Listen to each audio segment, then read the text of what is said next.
I can't believe that didn't work. I can't believe that didn't wait. Okay, we're gonna go with that one, I guess. I guess I should have checked that. Fool of me to believe that a game that isn't old wouldn't have a problem with a recording program. Don't they just make video games with to work with recording programs? I thought they were made for that. Often. Aren't games aren't meant to be played, they're meant to be recorded, either privately or publicly. I thought every game designer knew that. Frankly, if you're not designing your game to be streamed, then you're just shooting yourself in the foot. And I don't just say that because I stream. No, that's because I stream. Boy, the Truman Show is still playing in my head, Sean. That's probably not a good headspace to have. It's not ideal. Uh-huh. You know, I I feel like this game is gonna be able to kick your brain enough to get you out of that here in a minute. I hope I do. I mean, I do hope so. I mean, if there's any, to get this out of the way, I finally remember the other movie that it made me think to watch to be like, boy, I should rewatch that movie too. Groundhog's Day. I feel like Truman Show and Sure. Groundhog's Day just would be good for me to watch again. They're Groundhog's sort Day. of in a similar vein. Yeah. It's all about the indomitable human spirit in the face of mundane Existential, mundane mediocrity. existential horror. Existential monotony. Yeah. Sean, did you know that I used to not know what the word monotony meant? I don't even remember how I learned it, and I just used it wrong forever. What did you think it meant? I thought it was like, because it sounds like a word for like being wild or crazy, and I think it was one of you guys that What? looked at me and were like, Isaac, that is not what it means. That means the opposite That's of that. And I was yeah, like, that's what? practically the opposite of what it actually means.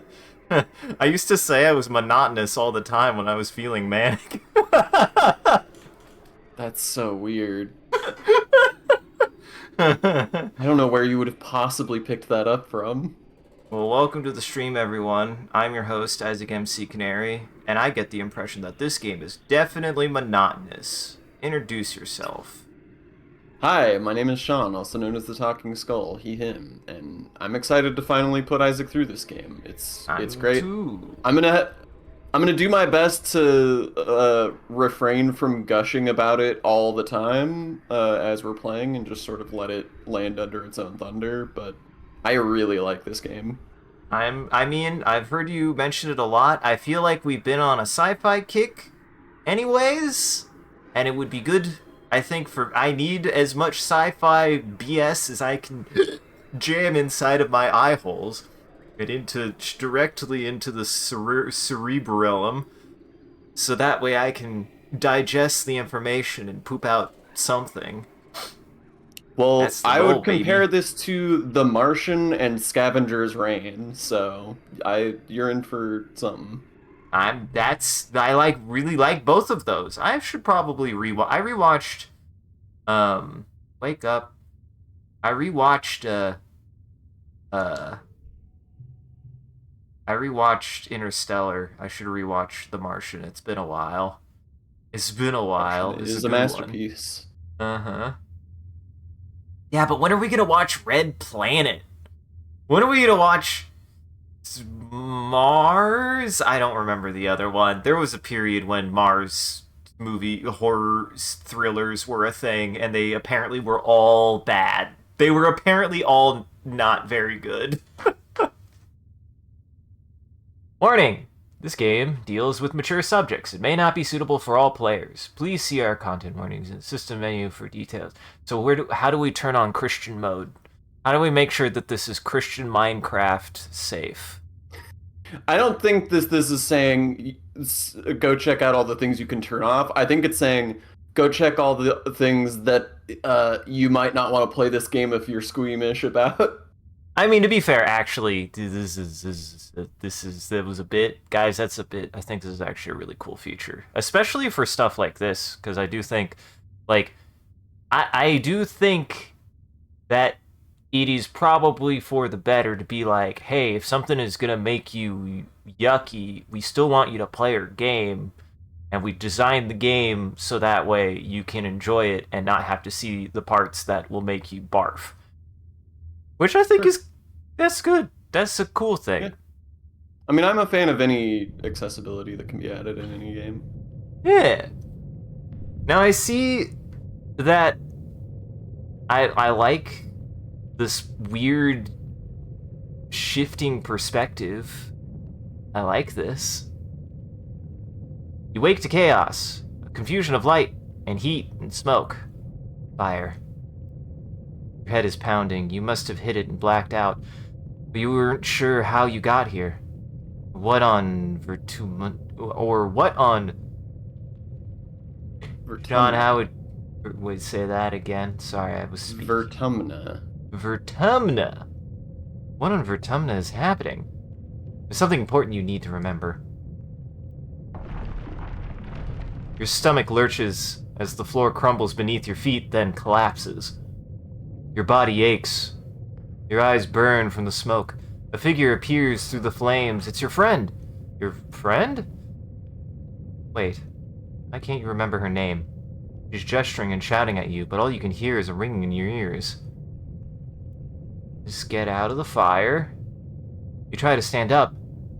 One of your legs folds uselessly underneath you. It won't hold your weight. Your friend pulls you out of the rubble. She throws your arm over her shoulder and half drags you towards the door. Through it, you see a deep, eerie twilight. Dark blue and cold against the heat of the fire around you. Glow season. Glow season? Mm-hmm. Look, a friend! Glowing eyes! You shake your head to clear your vision. That's some kind of dog? Earth? Look at him! He's got a smile, Sean! He's cute. He's adorable. He's friendly. Look at them eyes. Not a thought in that head. Ooh. That's awesome. The creature well, I read too slow. The creature howls and lunges. Its jaws open. Now that is a question. How dense of characters should we be switching on the narrator? Which would you played this? I think the narration is going to be very front-loaded, and then we're going to have a lot more character dialogue after that. So we can like swap off on narration on like a box-by-box basis if you want. Sure. Well, I would say you go now. I did the scary dream. You're born on the Stratospheric, Earth's first colony ship, halfway through its 20-year voyage to a wormhole at the edge of the Sol system. Your parents run the hydroponic gardens which make fresh air and vegetables for the ship. Like the other colonists, they barely chose to make this one-way journey to the Bravely. They barely chose, Sean. This will be a good one. This will be a good one. Like the other colonists, they bravely chose to make this one-way journey to the uncharted planet of Vertumna 4. Vertumna. I'm gonna really struggle with that word, aren't I? The uncharted planet of Vertumna 4 in the hope that they could escape Earth's troubles. They had you the old-fashioned way, merging their genes like they merged their cultures and traditions. They name you. Oh, is the old-fashioned way just buying? I don't know if there's a newer way. I was gonna say I don't know what would be more the old-fashioned way than that. What are the? I don't actually know. I was gonna make a joke about asking what the kids are up to, but not only do I not want to know, I don't think I'm allowed to know. I don't think I'm allowed to. I mean, you don't have to have sex to make a baby. Science has come a long way since the 1800s, my boy. You know, you're not wrong. Let's see. You got a really long name that I can't pronounce. Solana, Solane. Or I can make it up. Solar plexus.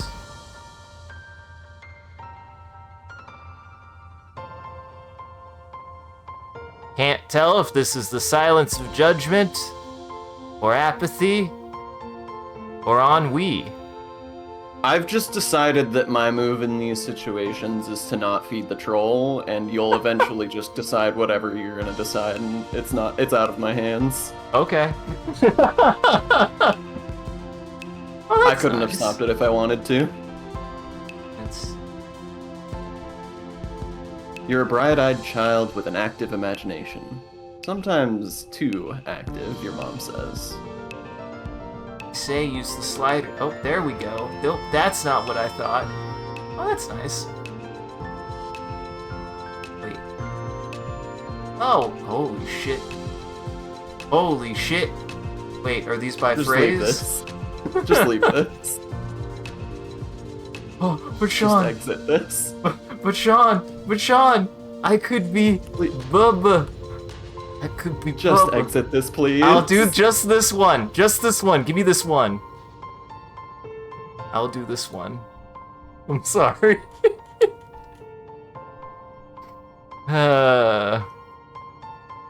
Means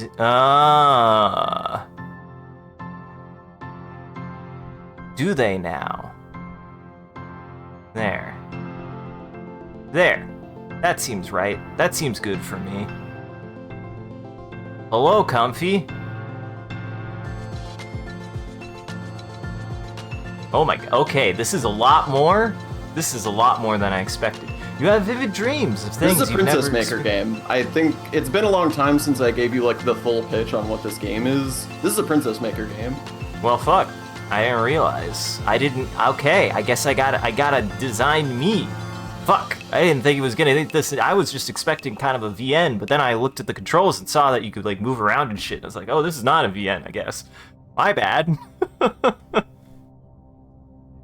You have vivid dreams of things you've never experienced. Dirt under your feet, skies overhead, endless jungles, and strange animals. You wonder if this is what Vertumna will be like. Okay, I'm solar plexus. Oh, I thought those were like... Okay, that's all. That's it. For some reason I was like, oh, I can change like characters stuff. No, I can't. Not yet, it seems. Every child on the stratospheric is given one genetic enhancement. By age 6, you see the first signs of yours. I mean, this I will be role-playing as my princess, I guess. Can you send me role-playing as my princess? Sure. Extra fingers? Eagle eyes, extra fingers, absorbent brain, super strength, or nothing at all. Interesting. I mean, I'm Use feeling... wisely. I feel calm. I like that you can just decide to be pathetic. Oh, natural. Well, I mean, I have the choice of super strengths or being a boring human. That's where all the lead goes. Exactly. You pick It up the absorbs lead. all the gamma radiation so you can become the Hulk. These are all secretly super strength, but just in different ways. Uh-huh. Now, how is calm temperament super strength? I guess it's like the super strength of will to not crush somebody's skull on purpose when they really piss you off. No, it's the calm temperament to maintain a consistent workout schedule so that you can just get really strong. Well, nothing can faze you. You're rarely frustrated, and you don't let anxiety get the better of you.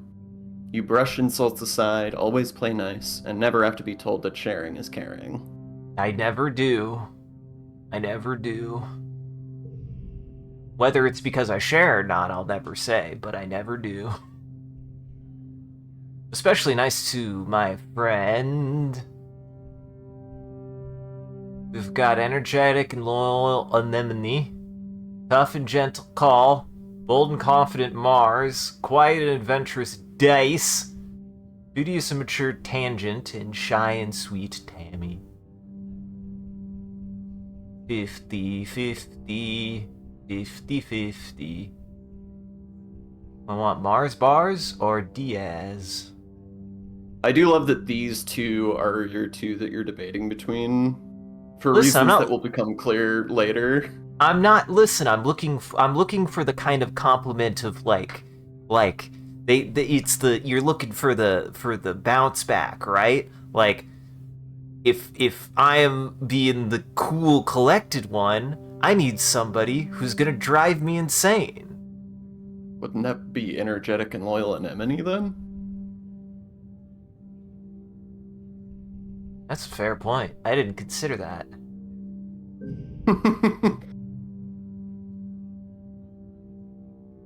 Anemone is the most... Oh, go for it. Okay.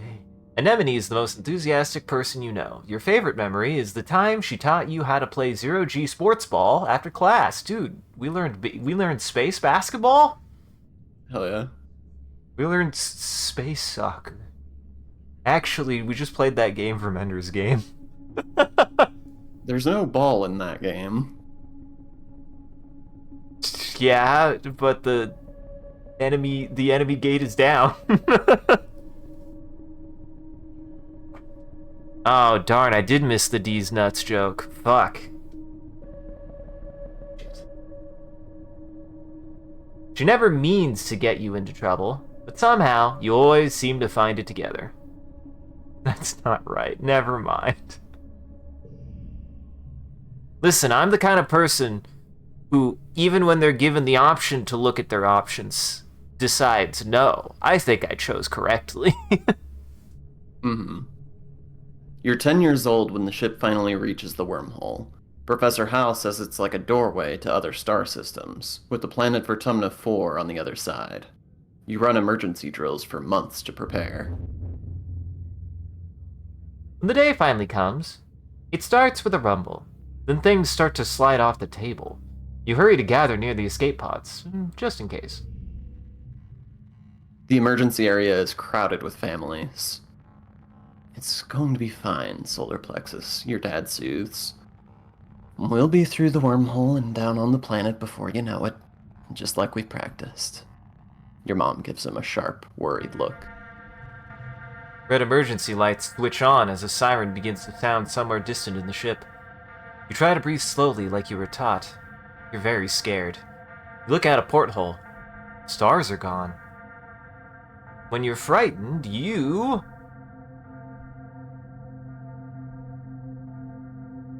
Interesting. Put on a tough face, get in touch with your emotions, find a distraction. You don't got a organized enough brain to find a distraction. Our parents are great. I like it. They're excellent. Let's see. I think. Listen, I'm gonna lean into my emotionally mature side this time around. Usually I think I go with the tough face, but this time I want to show my emotional maturity with this game, Sean. That's what I want to go with. I'm gonna go with my emotional maturity. Fuck.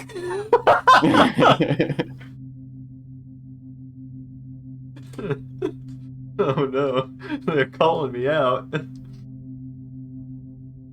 Well, wait, did I read the last one? I think it's you. I thought I did, but alright. You bawl like a baby. It feels good. You aren't the only one. Nearby, your classmate Tammy has tears streaming down her cheeks. Mars is trying to console her. She sighs as you're crying, makes Tammy wail even more loudly. Your dad puts his arms around you as you let it out. Ah, dude, I learned the ability Stress Cry. I've never done that before. I'm not familiar with this one, guys, I promise. Kill him! Kill him! Get him. Thank you. Oh, oops. You wait. The shaking builds. Then everything starts to get very weird. The hallway stretches, and you're stretching too. Your arms impossibly long. Your head feels like it's slowly filling up like a balloon and contracting down to the size of an atom at the same time. Is this the wormhole? You hear the distant, ominous squeal of metal giving way as the ship shudders and lurches in slow motion. The weirdest part is a sense of deja vu. You're sure this has happened to you before. And you know, somehow, everything is going to be okay. The shuddering reaches a crescendo. You hear an impossibly loud crunch and feel weightless for a few seconds before gravity slams you back against the wall head first. You black out. Maybe it's a good thing that I cried. Honestly, even if I wasn't 10 years old, I think I would have cried in this situation, Sean. Crying is a valid response here. Stress crying is a useful tool. As you slip unconscious, you feel twisted out of time. It's today, yesterday, and tomorrow all at once. And more than just one tomorrow. Lots of them, different tomorrows. You find yourself in a place you know from your dreams. Tilled fields, dramatic ridges, and a stranger, but also not a stranger, grinning as she grabs your hand. Hurry up. I'm not going to let you miss this. Distantly, you feel the ship's shaking has stopped, and hear your parents' worried voices. Feeling safe, you slip further into the warm embrace of the stars. You drift. You drift. Oh, yeah, that was my bad. I'll take that one. Gradually, your consciousness reforms. You wake up in the medbay. The medbed under you plays a soft tone, and an automated voice speaks. 2 weeks have elapsed.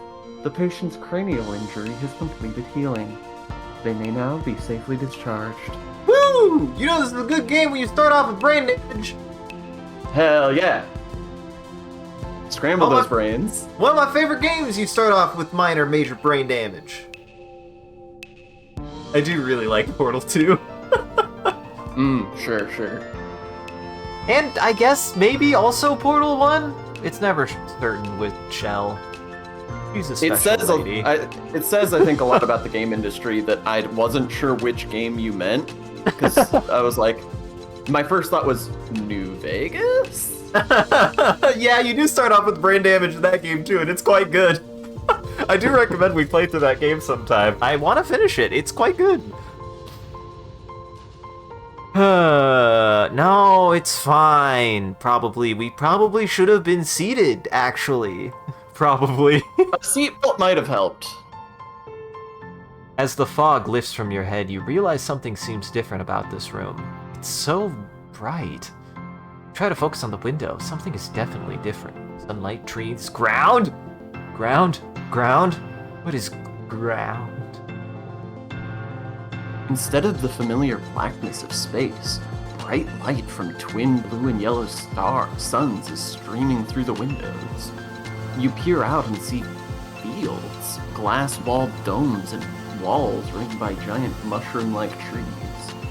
There are construction materials everywhere, and people walking around outside on the ground. Those freaks. You know, it's funny. I'm kind of reading a book. I found an audiobook. It's funny. This is a very dumb... I'm going to try to make this what shouldn't be a long anecdote shorter.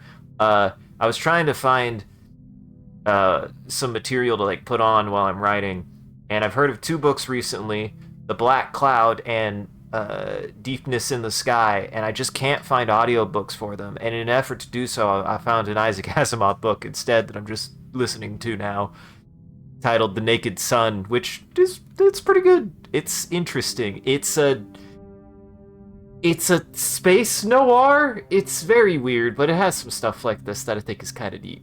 So I'm enjoying it. I don't know how I feel about it yet, but I'm enjoying it so far. You better get out there and join them. Fuck yes. I want to feel the ground. The ground. Grass. Hey! Look at that. Look at you go. Oh. Oh, Tammy jumps out. Tammy jumps as you step out of the ship's quarters behind her. You're awake. Are you all better? You better go see your dad. She points southeast towards some geodesic domes. Yep. Later. Hey, I know you told me which way to go, and I'm on the planet. I'm on a planet. I'm gonna look around. I've never touched the ground with my own 2 bare feet. It's true. Well, you're not using your bare feet here either. You're wearing shoes. You don't get the bare feet until later. That's an upgrade. It is. I like these plants. I like the big mushrooms. I do like this presentation a lot. This is actually not what I was expecting. For some reason I got I just for some reason was like, yes, this was built to me as a VN. I mean, I guess it's still very narrative focused, but I just was expecting it to just be a VN-ass VN, I guess. This game is a lot of things. A small team led by secret police. Fuck, I've been listening to much. I ran out of Night Vale. I listened to all of it. I didn't think that was possible. There's like 270 entries at this point, and I listened to all of it. How'd I do that? Sad. Ran out of Night Vale to listen to. Don't worry about it. It just said secret police, and it made me go, oh yeah, you ran out of Night Vale to listen to. A small team led by security chief Rhett was enough to keep the peace of the on the stratospheric. To stay busy, they also ran the exercise gym and sports ball club. It's courts. You keep calling it sports ball. You keep calling it sports ball, Sean. It's silly to me. It is silly. Here on Vertumnum, the garrison has expanded fast. They're building a huge wall around the colony and have an outdoor firing range and big converted dojo. Best of all, a regulation-sized sports ball court. Is sports ball... Sports ball is volleyball, it looks like. Or maybe... Sports ball is just an original sport. It's not... They're not just using the wrong name for an existing sport. No, sports ball is all sports together for me, Sean. I don't know what to tell you. Every sport is sports ball. All of them. Right. So why would you expect this to just be one specific sport? That's fair. Engineering. A low, throbbing noise comes from the engine room, which provides power to the colony. Other corridors lead off to the teaching labs and medbay. You know the route to your classroom well, but the rest of this wing is off limits to children. Congruence, the ship's onboard AI, beams down at you from a nearby hollow screen. Don't forget to study hard, solar plexus. Okay.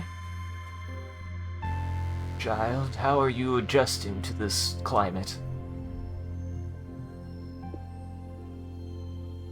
Tammy looks concerned. You slept for so long after you bumped your head. I bet your parents were worried. Your dad is working over in geoponics near those domes.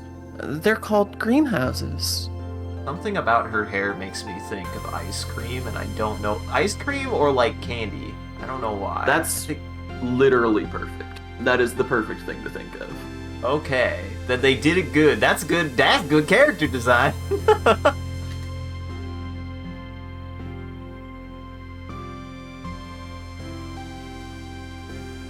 Well, I'm gonna say if we're a character, we just play that character. Yes, sorry, I had to step aside for a moment to deal with my cat. I'm back. Ah, your cat was doing gremlin behaviors. He was doing gremlin, yes. Also, Go team. Go sports ball. Go sports ball. I mean, we were. I would. I was just gonna say, if you have more sports ball to share, Sean knows about pig. Sean has been keeping up with the tidings of pig ball for us, so. And honestly, I'm glad, because I do always enjoy hearing about pig ball, almost more than I enjoy actually watching pig ball. I understand my audience. I try to only provide the most amusing and interesting tidbits, and not just like general. No, you don't shit about analyzing football. I tell you about Old Man Rivers. That's you don't even true. know that the Chiefs are out of the Super Bowl. Holy fuck! They didn't make it. They didn't make the playoffs. Damn. Also, Patrick Mahomes got injured in the same game. So, Damn. Rip. The Sorry, dynasty is Mahomes. over. Much like a. Not the way you ever want to see it end, but they were gonna miss the playoffs either way. You gotta hate it. You gotta hate to see it when it's out there. It makes you sad. But that's why there's a glue factory next to every football stadium. Just put him out to pasture. He had a good run. They have to melt down all of his Rivers, because he's still got life left in him. They have to melt down all of his equipment into the bobbleheads they use to commemorate him.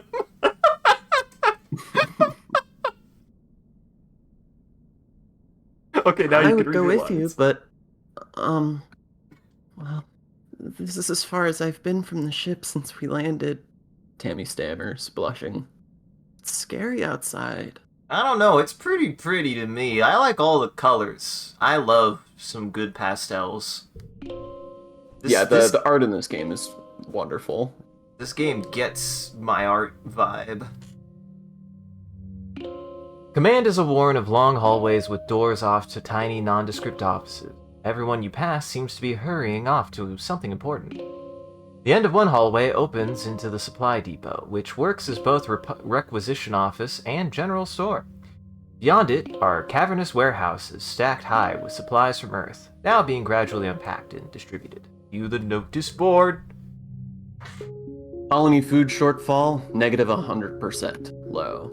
Colony security rating, evaluating. It's not ideal. We don't want negative 100% food if we can help that. Yeah. Colony security rating, evaluating.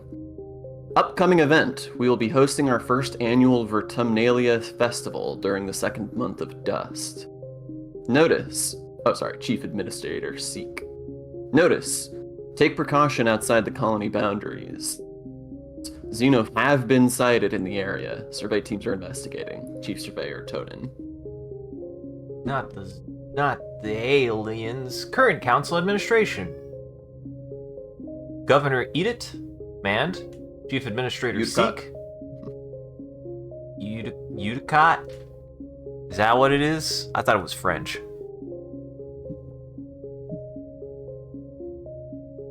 Chief Administrator Seek, Command, Security Chief Rhett, Garrison, Chief Engineer Chief Engineer Instance, Engineering, Chief Cultivator Flulu, Geoponics, Chief Steward Antecedent, Quarters, Chief Surveyor Melatonin, Expeditions. Hey, one of those is your mom. Is Melatonin chill? He's pretty chill.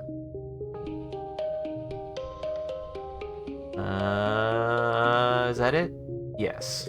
Okay, I see. Okay. What's this? Who's the plants? The greenhouses have different biomes inside, growing plants from Earth that might belong in a desert, jungle, or temperate forest. Some are so delicate you have to spray off any germs in an airlock before you can enter. The seasonal garden outside is dotted with blue nobodies, little flowers with what look like wriggling creatures stuck inside each one. A sign explains it's a decoy, meant to attract some kind of flying predator to come pollinate the flower. Ooh, am I gonna like the creature design of this game, Sean? I mean, we got a fun wolf at the beginning. I did really like its design. Yeah. It's funny, what I have in mind, in my brain, from a little bit of billing, is after having watched all of Scavenger Reign, all you could say was, you really need to play this game.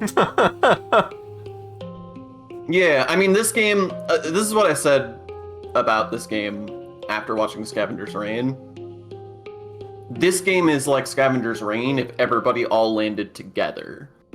So instead of everybody being just like desperate and alone and losing themselves to the wilderness, it's more like, how can we figure out how to not lose ourselves to the wilderness? Uh-huh. Daddy! Solar plexus. Your dad gives you a big warm hug. I'm so happy you're finally awake. Dr. Instance thought it'd be best to keep you asleep while your noggin healed. Your mother and I thought you might sleep away the whole year, my snoozy little gooseberry. He checks your head and looks relieved. He was clearly very worried about you, but covers it with jokes and smiles. Daddy! Daddy!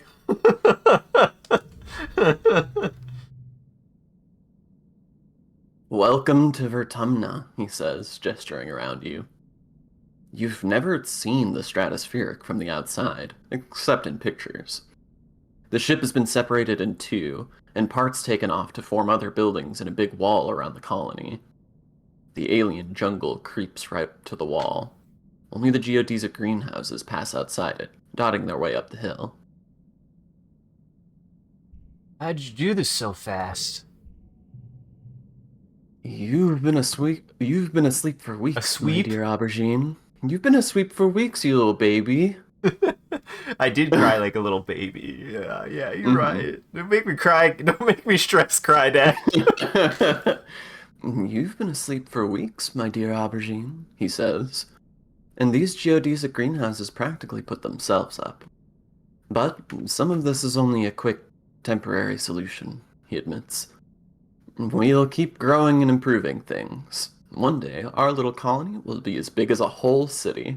Why do I get the vibe that we did not, in fact, land safely? Why do I get the vibe that actually we did maybe crash land? I mean, the fact that you split your ship in two and are using the scraps to build buildings doesn't bode well for how the landing went. Uh-huh. Oh, before I forget. He pulls a package out from his satchel and hands it to you. You blink and stare at it blankly. Don't you know what day it is? He asks. You honestly don't. You remind him you've been asleep in medbay. You remind him that you have minor brain damage. I know what days are. Happy birthday, he shouts, wrapping you in a warm hug. Your birthday already? You feel a dizzying sense of deja vu. You stare hard at the wrapped package. You know exactly what is in there. You remember it. No, you dreamed about this package some years ago on the ship. Inside will be a small medallion in the shape of a sun that your dad made by hand. Plus 1 to challenges.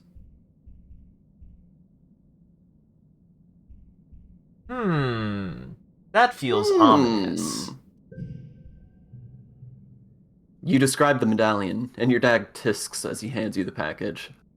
Aw, who ruined the surprise? Was it Seek? I'll bet it was Seek. They hate fun. He grins and adds, Don't tell them I said that. You start to explain that nobody told you, but somebody shouts your dad's name.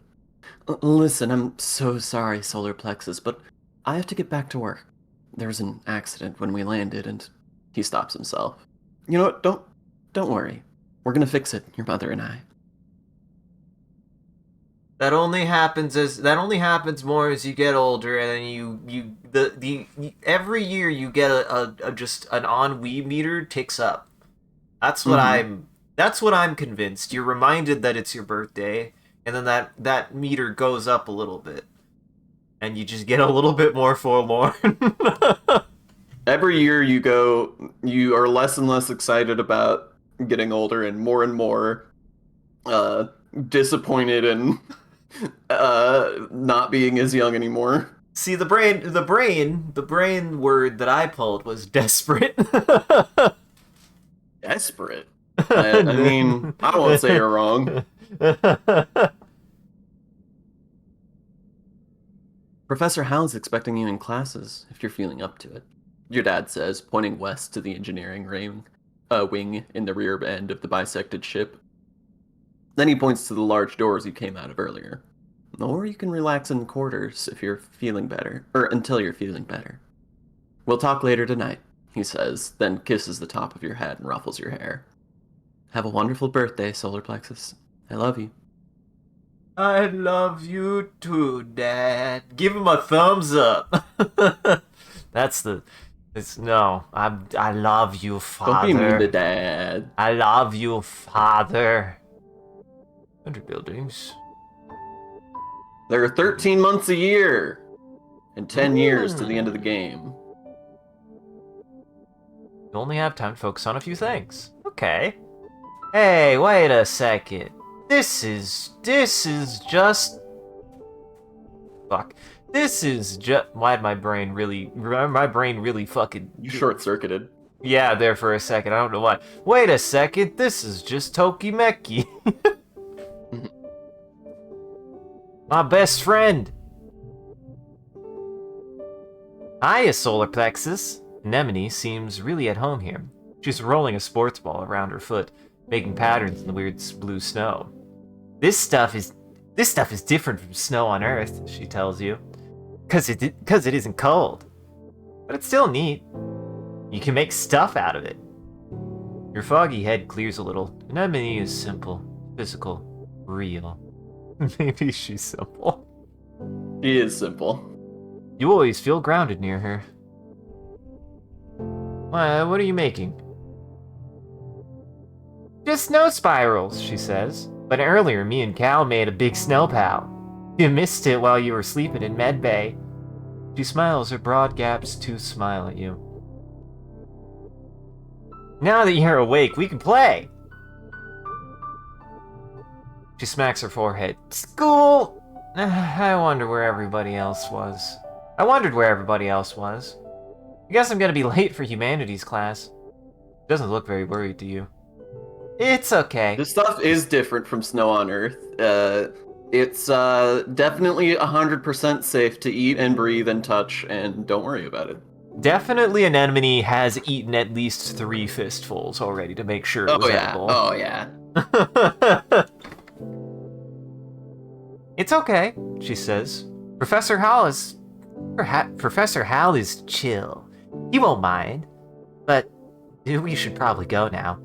She grins and starts running towards engineering. Hey, Racia! No fair, she's getting a head start. You lied to me. Friendship is over, Sean. You see Dis sitting on the ground beside some bushes. Is he hiding from somebody? He seems to be watching the gate in the wall to the south, where grown-ups are coming and going. Kids aren't allowed past the walls, he says quietly, without looking up. They say there's nothing to be afraid of. Then why do we need walls? You stare at the gate and have a sudden rush of memories so strong you think you might faint. You imagine something crashing through the wall, something enormous and dark and wriggling. For years in space, you've had half-remembered nightmares of monsters, of your ship being destroyed, of sifting through wreckage that used to be your home, trying to find something. Your dad always told you the dreams weren't real. Breaking you from your daydream, Dis whispers, I think there are monsters out there. Daddy will keep us safe. Maybe. Dis mumbles. He doesn't look convinced. He looks down at his feet. If you believe everything they say, I guess you should go to school now. Like a good booba. He sneers. You shake the vision from your head. It was just a dream. Dis must have made you imagine it with his creepy talk. Why does he always have to be like this? I guess I did miss a B for it to be Bubba.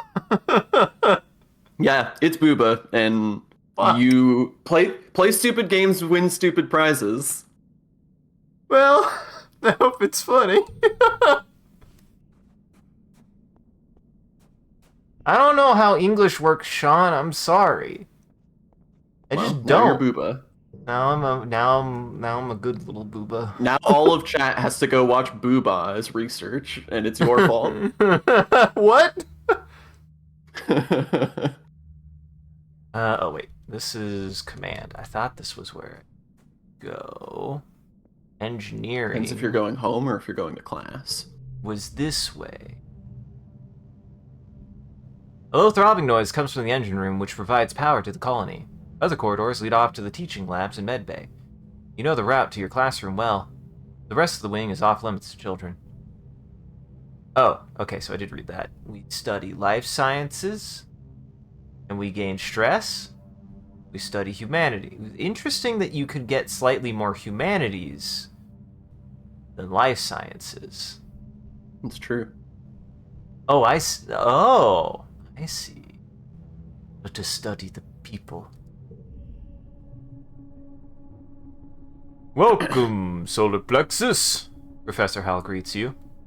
Hope you're all warmed up and ready to study the glorious humanities, history, literature, language, media, and philosophy. Ah, fuck. Kid me actually probably would have hated this. Ah, fuck. Are you just now realizing what humanities are? Uh-huh. And yes, if you're lucky, we'll have a little ancient Earth poetry too.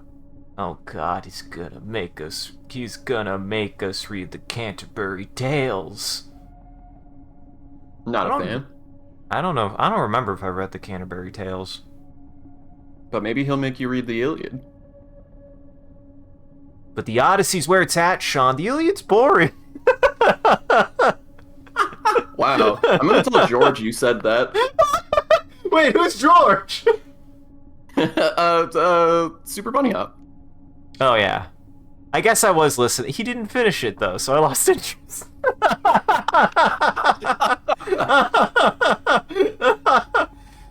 Rest in peace. I hope he's doing okay, really, though. I would be down. I mean, I listened to it. Okay, fine. I listened to a decent amount of the Iliad, and I was enjoying it. I forgot that he was doing that, okay? I'm sorry. Jeez. I'm gonna tell him you said that, too. Did anybody look out the window while we landed? Clearly the planet is flat, but they just don't want us to know that. I reject this image of this as a flat earther. Uh-huh. Or a flat, Vertumner. He seems excited about that last bit. By the way, if anyone is interested in taking engineering classes, please register through Congruence's scheduling system when you have a chance. She'll be helping me teach them. Today's assignment is an easy one, Al says, with a yawn. Because I was up late repairing Congruous's sub-terminal and I could use a nap. I'd like you to write an essay on what the Vertumna colony means to you. Freedom, equality, democracy, my friends are all here, I feel safe, just doodle instead of writing. Oh no. Oh no, Sean. Oh no, Sean. I like playing these as a sort of bad version of a horoscope. True to his word, Hal leans back in his chair and begins to snore. You doubt he'll even bother reading this assignment, so you just practice drawing made-up animals on your hollow palm instead. And I gained... You can, by the way, before you click through, you can, like, go up if you want to see what you're gaining. Gotcha. I'm glad just I want to make sure you're aware that's a thing you can do. Yes. I'm glad I immediately canceled out that opposite of rebellion that I don't know what it is yet. I canceled out flag for fist. Mm-hmm. When Hal wakes from his nap, he asks a few students to read their essays to the class. You're docked a few kudos when he discovers you didn't bother to do the assignment. He thinks your animals are pretty cool, though. Oh no. Oh, I didn't have any! I had no expectations and I gained nothing, but I didn't lose anything, so... The correct version of the horoscope is very helpful. Uh-huh. Studying humanities. Oh, fuck. Move cards to fill the 5 panes and make the best hand you can. Yes, order matters. If your total in the circle on the right reaches the goal value, you win. Depending on your cards, some challenges can't be won. You still get a reward for doing your best. Wait a second. This is just poker. Mm-hmm. Interesting. And years before Balatro. Uh-huh. Bonuses for straights, including from left to right. More cards in a flush, pair, or straight, the higher the bonuses. Yeah, this really is just Balatro now, isn't it? Mm-hmm. Alright. Okay. So... got to... They did say order matters. They did say order matters. I did it. I didn't... So what happens if I use the last... You can overwin if you play the extra... Okay, you don't have enough to overwin. You can overshoot and get bonus points, but you don't have enough here, I don't think. Gotcha. So is there like a draw mechanic, or do I just... Is it just what I have? No, you just play your hand. Okay. Okay. Stress cry. Look at all your cute baby at. You didn't draw Stress Cry, sadly. I did not draw Stress Cry in here. I think if I would have been called out that I was not working, I would have Stress Cried. Dude, I can't wait to play Stress Cry. I'm gonna play that as often as possible. Mm-hmm. Hey, Stress -3. Your skills increase... your working also increases stress since you working if it reaches 100. Take a month off. An entire month? Jesus. It's just a vacation. Your parents have been working from first dawn to well after dinner every day. You know growing food is an important job, and it's vital to get crops in the ground right away, but there seems to be something more than that. It's such a change from growing up on the stratospheric when you saw them all the time. You stay up and wait for them at night before going to bed. Though you can tell they're exhausted, they make an effort to spend time with you.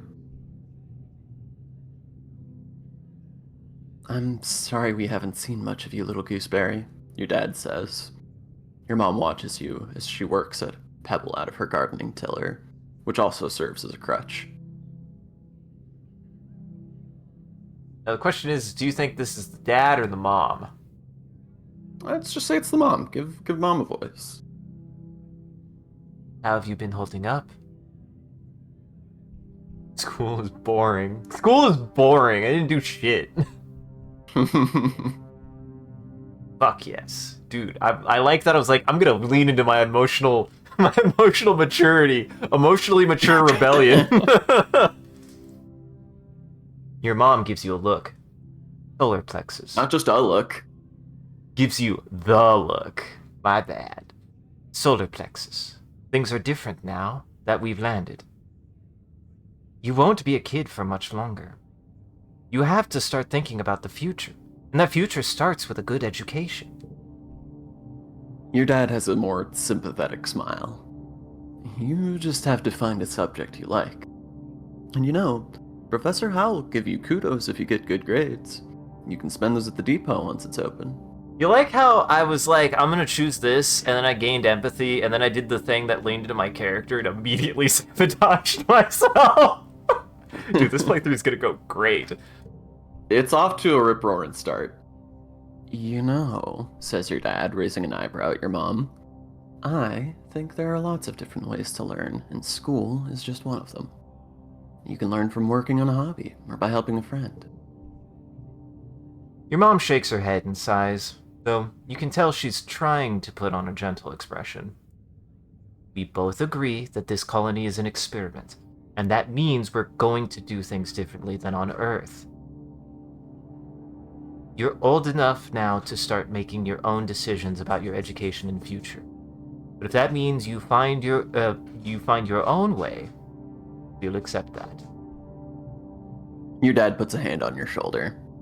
We'll be proud of you no matter what you do. Try talking to your friends. They may have ideas for how you can spend your time. And come to geoponics, your mom adds. We could use your help. I've got shoveling. I can do shoveling dirt. Hell yeah, you can do shoveling dirt. Early quiet. Mid quiet. Oh. Ads. And now ads are gonna start. Quiet season, Perfect timing. age 10. I thought I was supposed to be a teenager, Sean. I thought I was supposed to... I'm 10 years old. That's well, like... as the game told you, it does span 10 years. That's... Yeah, that's fair, I guess. That is a long time. That is a lot of time. Except for when it's not a lot of time. It is a lot of time. How do you feel about a decade these days, Sean? Still a long time. I'm not the same person that I was a decade ago. That's fair. Yeah, a lot happens in a decade. You're right. More like we are a teenager, that's true. Yes. We're 10 whole ages. We're 10 whole roots around the sun, as they say. Probably. Mm-hmm. I got one thumbs up. I got one thumbs up for being defiant in front of my parents, apparently. Oh yeah, you got a kudo. I wonder when that happened. I don't know when that happened. Maybe it was when I was doing class. It might have been. It might have actually been from class. I wasn't paying attention, I guess. Oh yeah, you got a kudo for winning the challenge for your classwork. Zero kudos. This is gonna be a zero kudos run, guys. Teacher's gonna fucking hate me.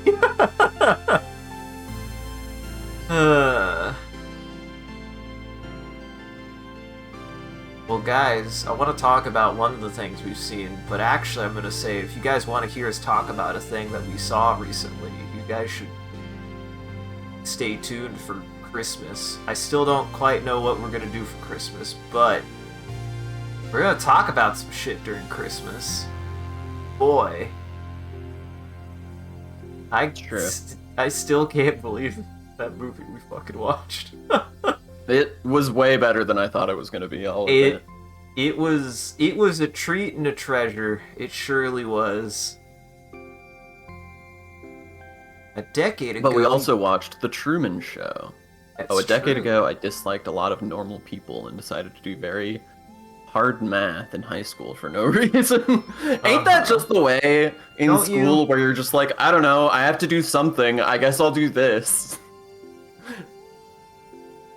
I just thought I was supposed to do hard math because it would prove that because I would be smart enough to do it. And I fucking hated doing... I did Calc 2. I did Calc 2 twice. Because I thought I had to. Kids, you want to take... I failed the AP Calc exam because of reasons. I'm convinced that teacher was not very good at teaching Calc because... we all struggled. We had like a group of genuinely, and this is not like, I don't know, this isn't some kind of weird brag or anything. We had a group of the like smart kids in that class who like studied together. Like it's the only time in my whole life up to that point that I had ever had a study group. We had a legit study group of me, Justin, Tommy, and Anastasia who... still could not pass that class. Damn. Not even Anastasia. From the no, Disney and she was probably, movie. I mean, she probably passed. She was the smartest of all of us, but... fair. I actually got lucky then, I think. I feel like in high school I got a pretty good Calc teacher. He was one of my favorite teachers. But I was also... he was one of the teachers that had to call me Mr. Javier because I looked like my brother. And he had already had my brother. Oh fuck, I just doxed myself. Damn it. I do this every You've been doing this for 10 years. Nobody cares. There are people who know their last names, the people on the internet. Fuck. I'm not Link Miller, guys. I'm sorry. I lied on the internet. I'm not. I did call myself Link Miller on Facebook to hide my identity. Where'd you come up with Miller? I needed a last name. Sean, I needed a last name, and maybe that's where my obsession of last name started with, because I needed a fucking last name to convince people I was a real human being. But Miller is such a weird thing to have landed on. I don't know. Maybe it might have been because of Stephen Miller Band, maybe. I couldn't think of a last name. It's the only last name I could think of that wasn't my last name. Yeah, we have a lot of that kind of stuff too, where it's like, here's the class for people who are for excelling students, and here's the class for remedial students. I will say, I always found it weird that, like, I, like, did calc and stuff, and then, like, hear people who go, yeah, I only got, like, to algebra 2, and I'm like, I did algebra 2, and, like, I think I did it before high school. No, I think I did it for freshman year in high school. Algebra 1 before. Yeah, I was going to say, you did Algebra 1 before high school, maybe. Algebra 2 before high school would be very odd. Yeah. I was 2 years ahead in math, and I did Algebra 2 my freshman year of high school. Yeah. That makes sense, because then it's pre-calc, and then calc 1, and calc 2. And I still think... Or trig I don't if know... you're nasty. If you just like triangles like a freak... Anyways, that was the path at my school. After Algebra 2, you did trig and then... Or maybe it was trig or pre-calc. I can't remember now. See, for me, I just think we learned trig in algebra because we did it wrong, I guess. I don't know. I just remember learning trig in one of the maths. We just learned it. It wasn't its own thing. Anyways, welcome back from ads, everybody. It's a bit quiet. Boy, I sure hope the loud isn't too bad. You're not ready for the loud. Now, what about so we have the quiet, the loud. What about the stink? You stink. Oh. Anemone is bumping a sports ball with her wrist, trying to keep it in the air. Heads up, she shouts, and bumps the air in your direction. Think fast. Do a sick flip. Wait, do I have that much tough? It says I need 10, and it says I can do it. Okay, good. This is a good game. You just do it if you can do it, and you can't do it if you can't do it. Good. You catch the ball with your wrist, bop it up, and headbutt it back to Anemone. She grins her huge gap-tooth smile. Whoa! Nice move, solar plexus. You bounce the ball back and forth with her, trying to see how many times you can rally and keep it going. Anemone tells you about the new sports ball court. A proper regulation-sized court, way bigger than the little zero-G one in the stratospheric. Her brother, Com, is coaching the junior sports ball team this year. He's so great, she says. He's good at everything, especially spiking. He's coaching me to play awesome like him. You should come join us. I can now play sports ball. Fuck yes. Hell yeah. I can Finally, I can learn how to play sports ball. Finally. Have I ever talked about the time that I literally sprained my wrist trying to catch a football once because somebody threw the ball too hard? Mm-hmm. I feel like I didn't make a fuss about it because I didn't want to get made fun of for catching a ball. Because I did catch the ball, but I remember distinctly being like, this fucked up my hand. Ow! And I don't think they were doing it on purpose. Catching form. Well, yeah. And they weren't doing it on purpose. I think they literally were just a football player. They just threw a ball at me and they wanted me to catch it. Quarterbacks, even at the high school level, some of them can put some real fucking mustard on the ball. Yeah, and I was just impressed that I caught it, but it did fuck me up. It felt like I actually caught a bullet. Huh. If you want anything but that and economy, you stuck with easy math. Ah, so if you like biology, you're getting hard math no matter what. Yeah, I mean, like, I was an AP kid. I was an AP student for us. We literally had students who were the academic go-getters, and then we had the students who didn't give a shit about school. That's what high school was for me, anyways. I was both, which didn't work out for me. I took multiple AP courses my junior year of high school, and then my senior year of high school, I didn't take a single real class. That's not very good, Sean. Yeah, I agree. Hello, my little potato, your dad exclaims, smiling warmly. What have you been up to today? You call me a different kind of round vegetable every time we talk, Dad. Yeah. Cold out here. Just hanging with me, buds. Just hanging with me, buds. And that cow's a good boy, he says. And have you seen Anemone? She's been up by the garrison playing sports ball. I think she's spent every day outside since we landed. He chuckles to himself. I guess that's what happens when you've got enough brothers to make your own sports ball team. He breathes deeply and looks slowly around. Vertumna is magnificent, isn't it? You nod. Seasons! He shouts, throwing his hands wide. I missed seasons! I'm sure it'll happen. Back on Earth, it got much, much colder, and the snow wasn't half as pretty as our spark snow. He sighs, stretching. You just wait until dust season. Both the suns will be high in the sky, and it'll be real hot then. You'll see. How long was I out, Dad? You make it sound like we didn't land yesterday. How long was I unconscious in a coma?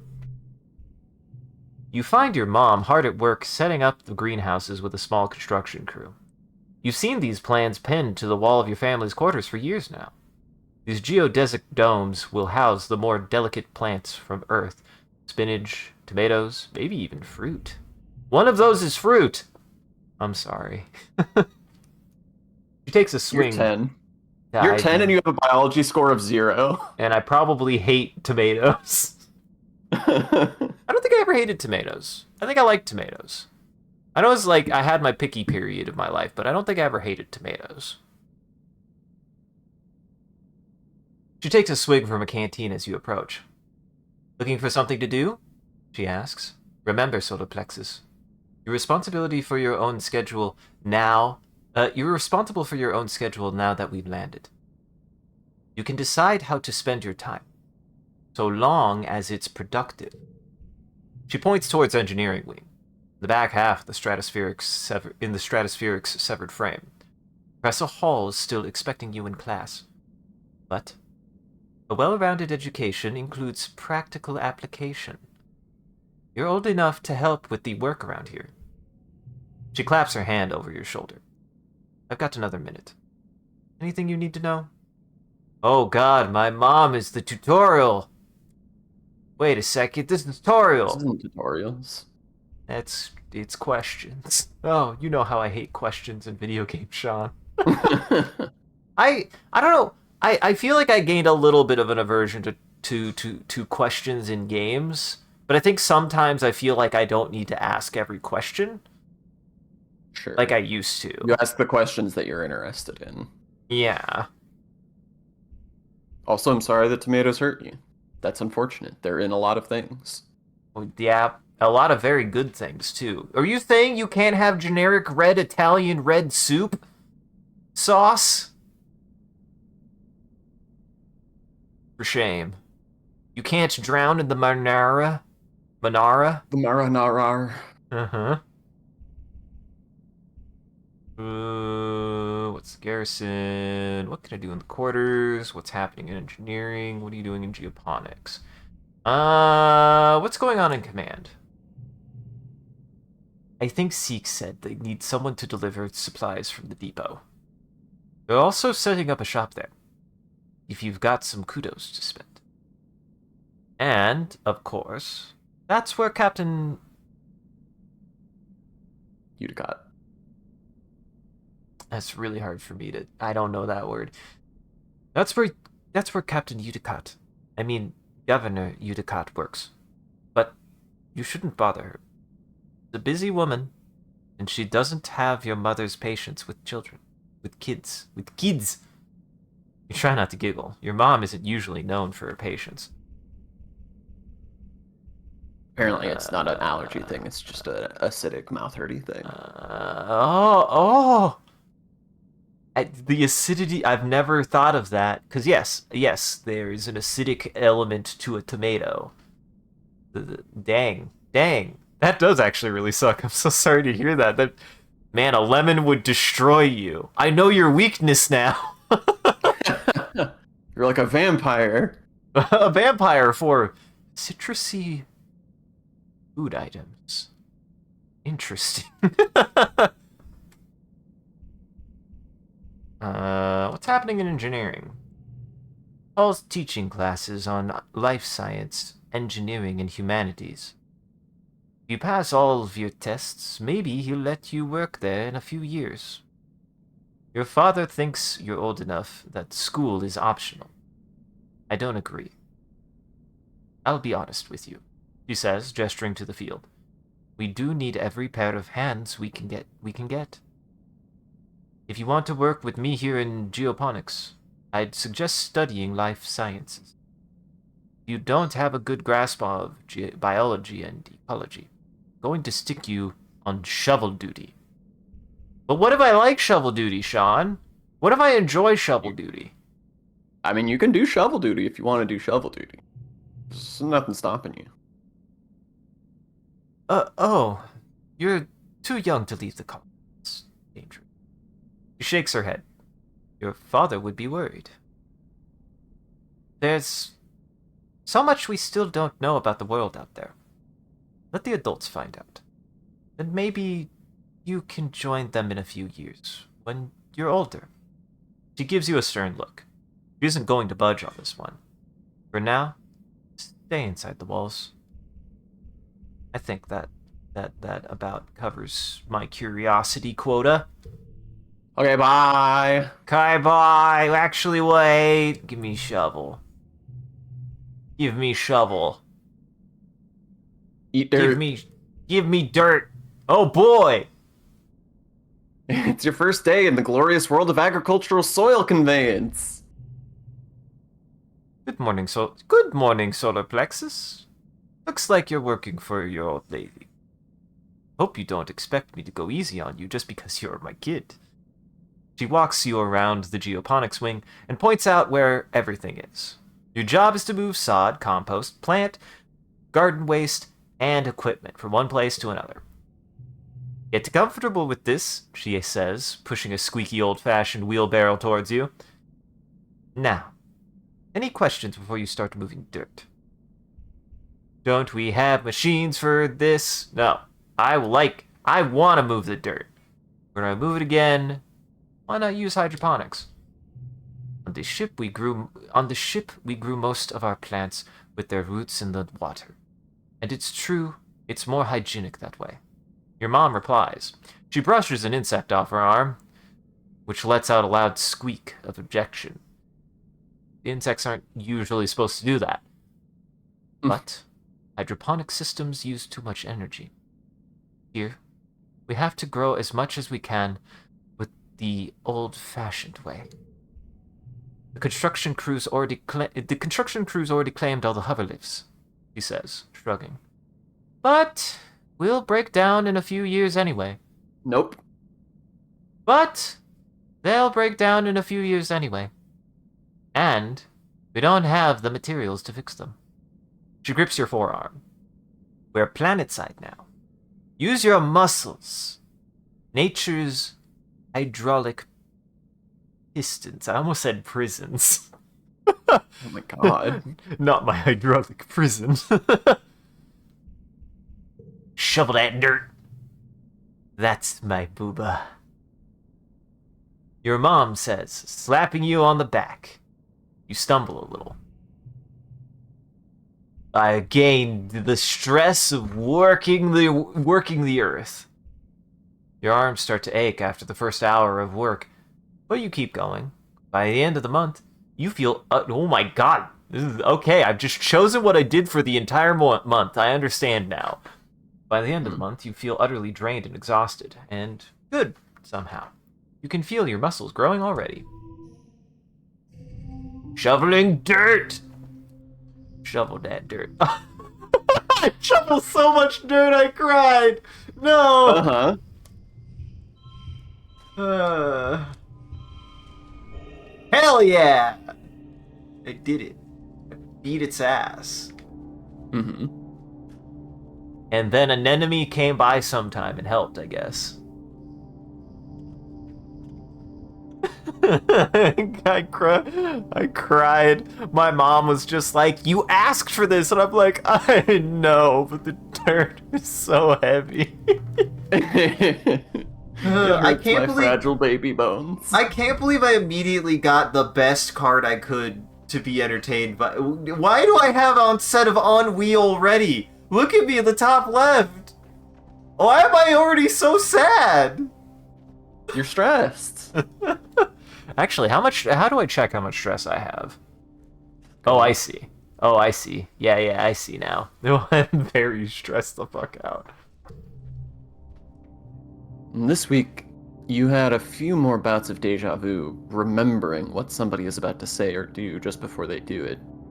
Sometimes they actually do it, but not always. Now the question is, Comfy, did an enemy make me stress cry? An enemy is anything but stressful. This morning... Oh yeah, you're right.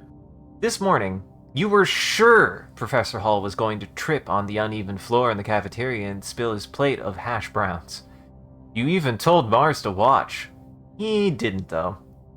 As Professor Hall walked away, his hash brown's safe today. Mars called you a liar and a dummy. I'm glad that we're eating hairy tentacle. Uh-huh. Glad that's on the menu. There also appear to be some kind of mantis limbs. And mud cake. Dude, I love me some good mud cake. The hashed browns. The hashed browns. Is this someone new, or is this... I've already forgotten At the night, name. your dreams are all mixed up with stuff that you know can't be real. You're chased by monsters the size of buildings, only to be saved by strange people you've never met. You're holding hands with someone you love. You're crying as you help lift a shrouded body into the colony recycler. Everything seems so familiar, but when you try to recall their faces when you wake up, they're smeared in your memory like wet paint. But what if those things haven't happened yet? But they will someday. Anytime you try to tell someone, they think you're playing a trick. Or that you're sick and need to go to medbay. You eventually decide to stay quiet about your strange dreams. Why? Secret powers. I don't want people to worry. Your parents have so much on their minds already. You have a feeling that something is happening at Geoponics that they don't want you to know. You don't understand it, but when they come home at night, they look really sad. You don't want to make it that worse. If you just keep going to classes and staying out of trouble, it'll be easier for everyone. Yourself included. Okay. Late quiet. Oh, it's a late quiet. Nate, no. Probably not.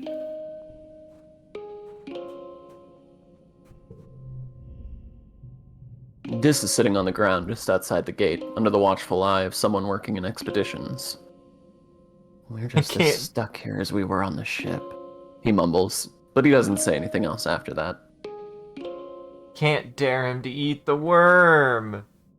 It's or true. does he dare me to eat the worm? You're too cowardly. I'm too much of a baby. Anemone is running around the sports ball court, touching her hand to the ground at each corner. 18, she counts. 19. When she reaches 20, she collapses into the grass and checks her hollow palm. I'm training, she exclaims. My big bro, Com, says I have to get my legs climatized to the planet if I'm gonna be team captain like him. I don't have enough strong bones to be able to do that yet. Okay. Here's another person who looks eerily like me.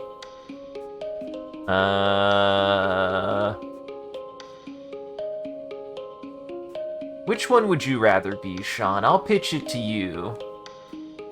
I'll be Tange. You can be this one on the right if it's Okay. between those two.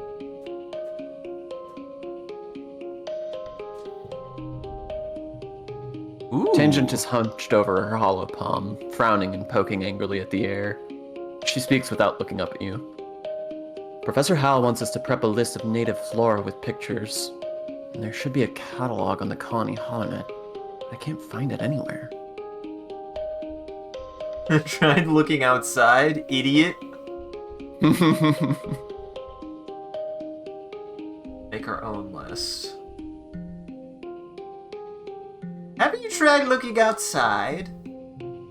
She looks down, then up and squints her eyes at you. Was that a joke? Well, it's not funny, Solar Plexus. I need to finish this bio assignment so I can start on the engineering lab for lunch. Then I have a physics quiz to study for. She rolls her eyes. If you want help, go kick a ball or something with the other kids. As you inch away, Tangent has already forgotten about you and is back to her hollow palm. I did a very good job of convincing her to talk to me. That was a very good thing that I did. Cal is riding around the geoponics garden on his hoverboard. Oh, fuck yes! Dude, it's... What the hell is his name from fucking, Magic School Bus? Carlos! It's fucking Carlos! Kind of, yeah. The board comes to a sudden... Also, like this robot chicken in the background.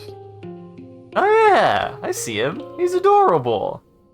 I noticed one of them earlier. I didn't realize that they were just like a chicken guy. The board comes to a sudden shuddering stop on the rocky ground in front of you. Cole falls off, but catches his balance before he eats dirt. Hi, Solar Plexus.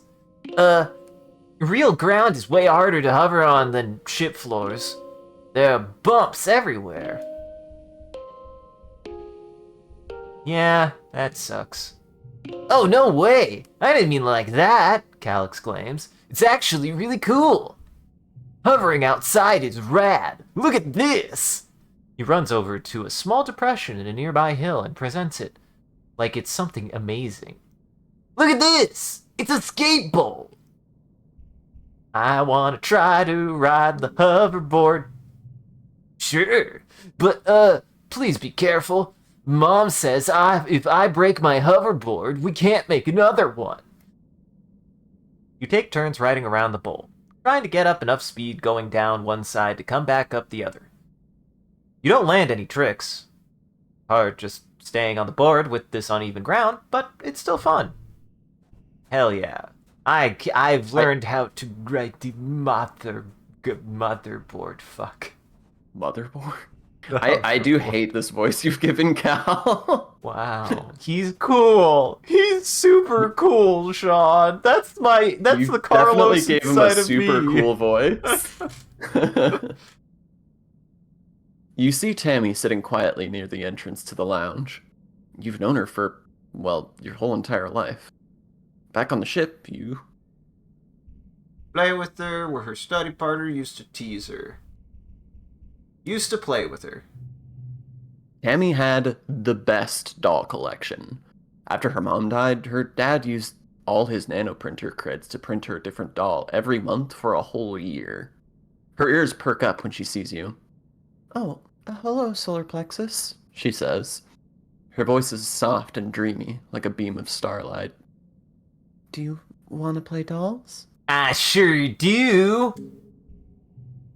Fuck You yes. don't think Tammy will ever be too old to play with dolls.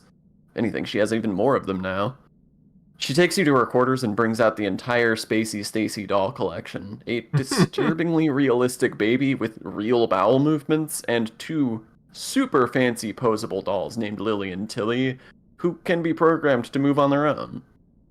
Tammy isn't very good at the programming, so Lily and Tilly just roll around awkwardly when you turn them on. It's amazing.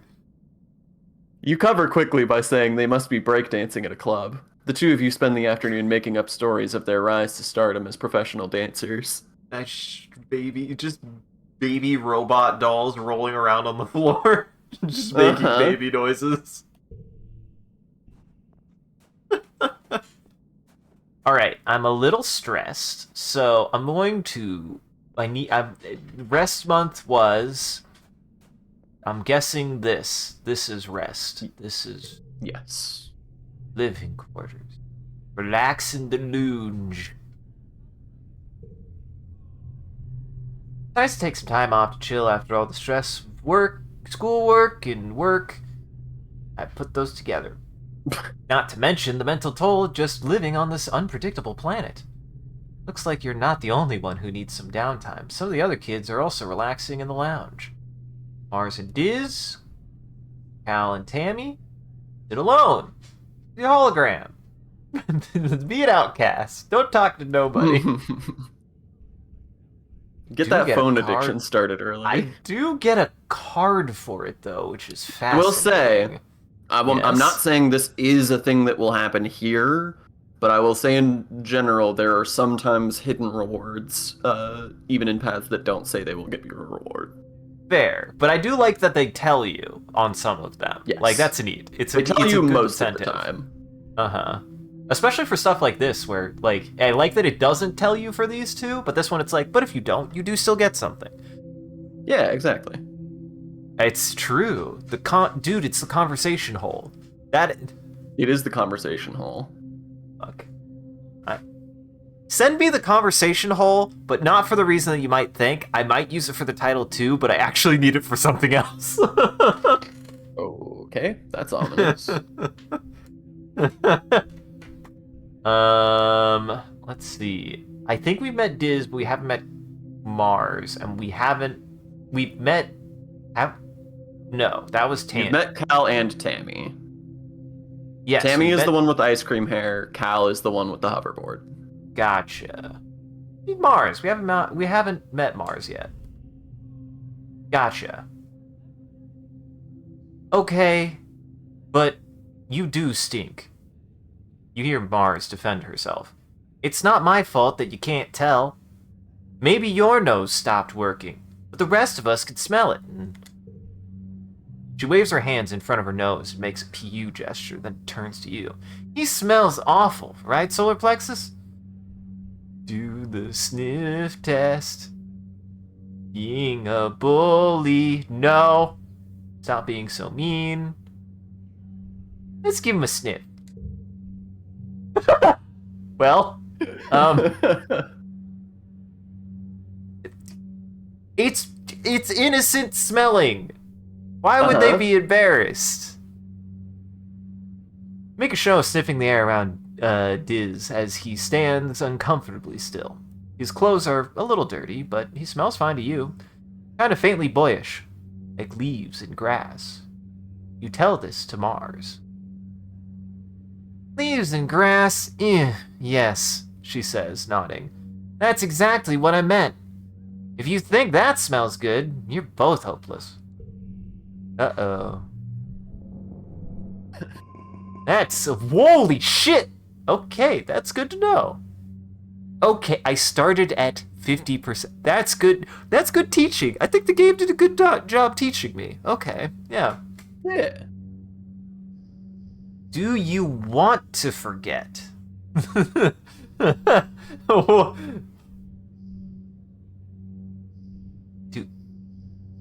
Wait. This is a choice, right? Mm-hmm. But it's an option. Oh, but if I have fewer options, I'm more likely to get certain cards. Okay. Yes, I mean it's a deck builder, so like classic deck building rules apply. The fewer cards in your deck, the better. As long you want to, you want to get the worst cards in your deck out of there. Ideally, from a mechanical deck building perspective. Uh-huh.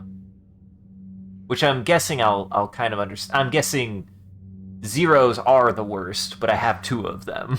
So, You have 4 of them. well, I have 4 of them, but I have 2 of the same as well, so I wouldn't want to get rid of this one. And I don't think I'd want to get rid of... I don't want to lose my childhood ability to laugh and my first... I don't remember my first... Do you... Does anyone remember their first steps? No one remembers their first steps. You're a baby when you do that. Let's lean into it. No, I shouldn't do that. I don't think I have that many reds. That would be a bad idea. I have 2 of those. That would be really bad. Keep your memories. I do love that aspect of this game that, like, Yeah. because the cards represent memories, like, discarding cards from your deck represents forgetting things, and, like, you start the game by forgetting your, like, baby memories. Yeah. I think that's really It's cool. so cool. So that's why I'm going to keep them for my entire life with my... I was, letting you make your own choices. I'm not gonna backseat quarterback this. I keep my baby memories. What if I decide to have an eidetic memory? What if I just roleplay as Tim Rogers and I just don't lose any of them? Then it'll be exactly as miserable as he's always telling you it is. I dare you to do the Tim Rogers run, Sean. I dare you. Hey, Mura. I think so. It's been a while. It's been a while. I remember you better than my first steps. Apparently my first word was elephant, and I definitely don't remember that.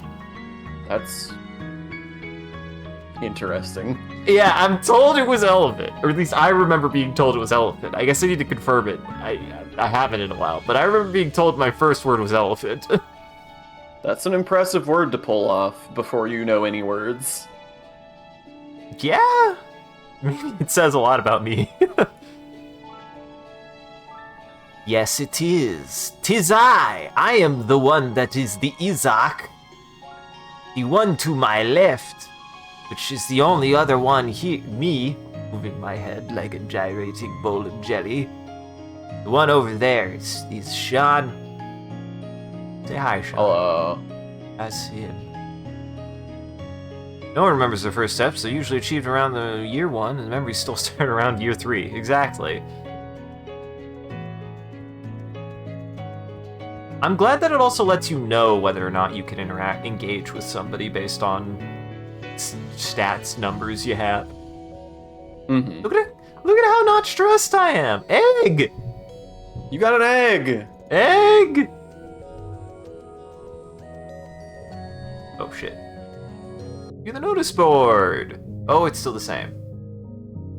How's No it going, change yet. Mura? Hey, What's why up? is Nightbot out of order? Oh, cause followage. Cause followage is broken. Cause followage still doesn't work. I guess I haven't checked. I swore there was actually a Twitch option for that now, but... Oh no! I'm so sorry, Mura. I do hope things improve. I know that pain. You learned how to write that name because of us. Oh, you finally learned how to type Isaac. Yes, a lot of people don't know how. It drives me crazy. Sean, have you met anyone who spelled their name different than I have my name spelled? No, and it's like a relatively common name. Most people should know it from either the Bible or the game. So, like, it's weird to me. I mean, it is a strange spelling, but I feel like most people would have come across it. But I fully believe you that they haven't, because, shit happens.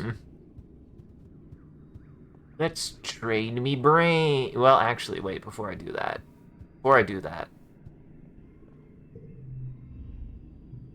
A sharp whistle interrupts your thoughts. Hey, solar plexus, Mars calls out to you. Come here, I have a job for you. You walk over to Mars, who's fanning herself in the shade of the ship. It's so gross here, she complains. All this pollen, yuck. At least on the ship we had climate control, Tammy made me some soy sweets. There's no way I'm going out there in all of this weather, she continues. Since you like running around, could you fetch them for me? Sure. Sure. Why do I feel like Mars is gonna be an asshole to me, Sean?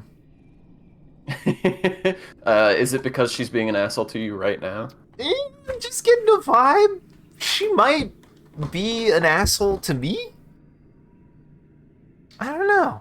Is there like a chance that any of these characters could be your bully depending on what stats you take? Because that's incredible. Good. Mars claps. I saw her with Cal earlier. Finally, he got her to leave the ship and go outside. I bet she's terrified. I need to... We do have a squad. We've got a number of squad people. We're sort of a rotating cast. We're a cycling, rotating group of I almost said Chads. We're windmills to tilt at. We're them giants. Tammy is staring obliviously at the sky, smiling to herself. She startles as you approach. Oh, hello, Stellar Plexus, she says, putting her hand to her chest. Do you need something? I'm here for Mars' Thor Suite. Tammy smiles at you. Oh, it's so nice of you to help out Mars. She's a very impertinent person, you know. Impertinent? She hands you a box wrapped in a pink and yellow scarf. One order of mango soy sweets made fresh this morning, she says. Please tell Mars that she can have the scarf back, okay? She used some of her kudos to nanoprint it for me because it's so dusty here, but I think I'm getting used to it now.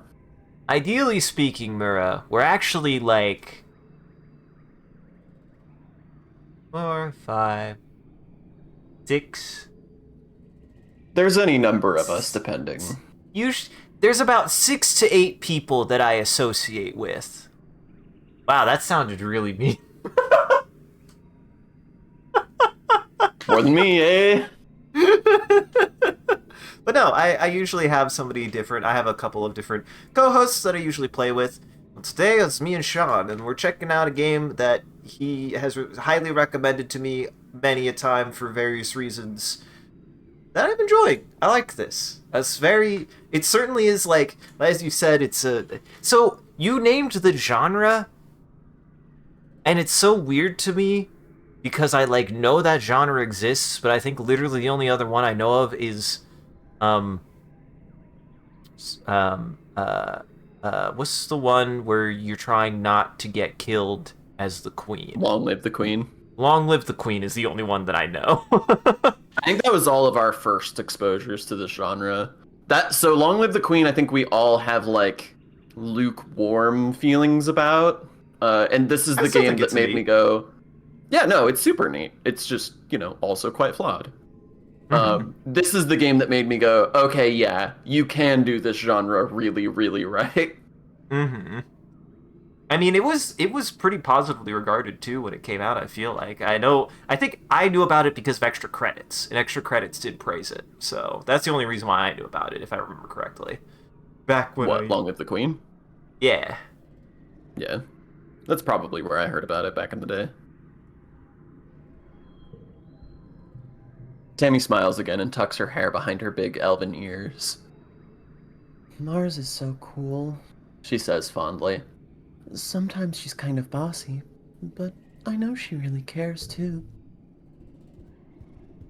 I got you, dang candy. Can I have some? Mars puts her hands out expectantly. Give it here. Oh,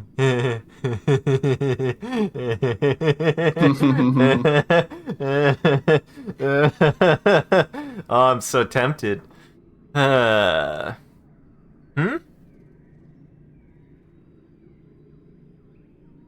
you see my last messages? And if I know right, you can see the date too. I don't actually know. I don't know. I don't use the Twitch admin tools enough to know how to do that. Yeah, I don't actually either. Probably should. Darn. If only I had more persuasion, I could have convinced her that I only ate half. Well, then. I'm really tempted. I don't know why I want to be an asshole here, but I kind of want to be an asshole. Oh, hey, I figured out why I couldn't find how to get to the messages. It's because Twitch is fucking stupid, and so it was giving me the the URL overlay that was covering up. No matter where I hovered on the screen, the URL overlay wouldn't go away. That was covering up the messages button. Oh, So that's God fun. damn it. Anyhow. Also, if you want to know, you've been following since January 3rd of 2023. There's two... What did I... Oh, I didn't click anything. Oh, thank God. In fact... Wait, how did I... I opened that on... Nope. Nope. Nope.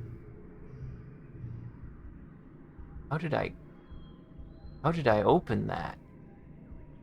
It's just at the top. It's right next to the settings. Oh, there we go. Here's Fiery Girl with big dreams of success. Age 10. Birthday unknown, augment unknown, relation... Augment. Likes, dislikes. Everybody gets What? an augment, remember? Oh, right. And mine was my ability to be very careful. Wait.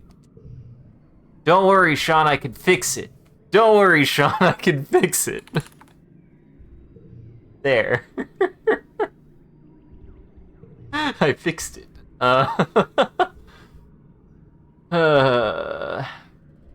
Let's see. I mean, that dumb joke aside, that is actually a really cool feature. I think that's actually really dope. I, for some reason, have the desire to be a goblin. You did... What? Mars shrieks. Those were mine! Hammy made them for me! She crosses her arms and huffs at you. I knew you wouldn't be good at delivery, she says. That's what I told Administrator Seek. Mars gestures to the door behind her. I think they're still looking for delivery people. You want to make it up to me. She says, tell Seek I referred to you. Just try not to eat your next delivery, nullhead. I don't think she liked that, Sean. No, she didn't like you eating her special treats that were made specifically for her. As it turns out, that's not a fun, cool thing to do.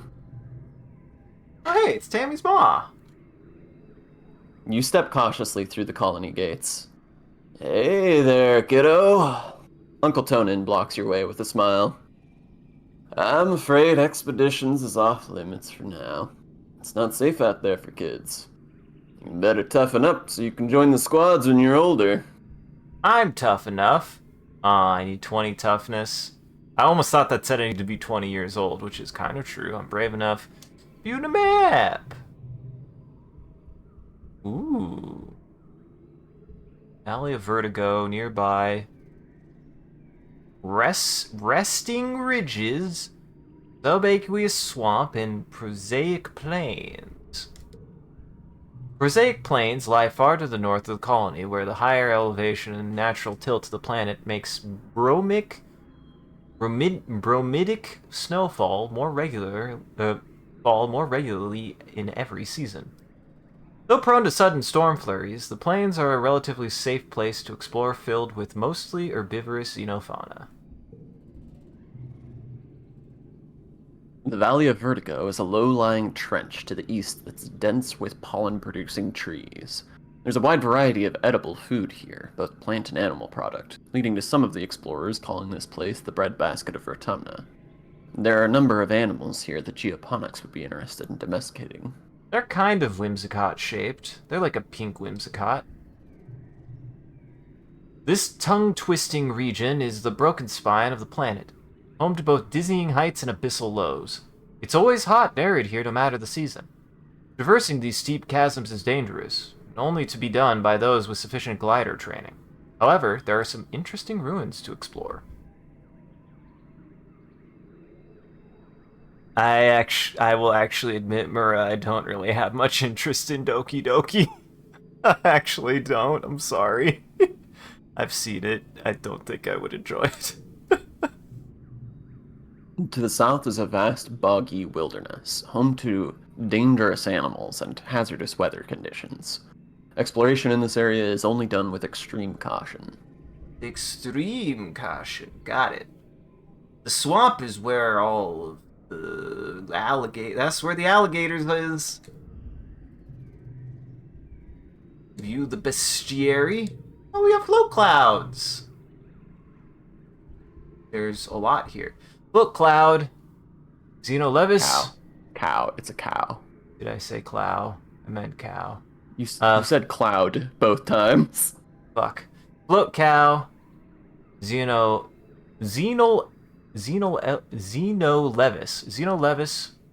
ovidae. These cumbersome-looking creatures are actually lighter than air due to large helium sacs on dorsal and ventral sides. Careful balancing of helium and urine allows them to control their elevation. Control your urine, guys. They piss to go down. They produce a salty, high-protein, milky substance for feeding their young. That is often also... I can read. They produce a salty, high-protein, milky substance for feeding their young that is also nutritious for humans. Hopeye. Common hopeye. Xenophilus monopodus. A communal creature with two disparate sets of eyes and one strong foot, used for both locomotion and defense. Though harmless, these small warriors can be fierce in groups. Manticore. Xenophilus tyrannus. Tyrannus. Highly intelligent and predatory. Their plumage changes according to the season. Their body is composed almost entirely of dangerous weapons, who do not approach. Okay. So we have a kind of cow guy. Unfortunately, Mura, I know what it is. I do actually know what Doki is, and there is... I know that from what I've heard about it, the first portion of it is really good, but then I've seen the second half, and I can't take it seriously. I'm sorry, Mura. I'm a certified Doki Doki hater. I'm sorry.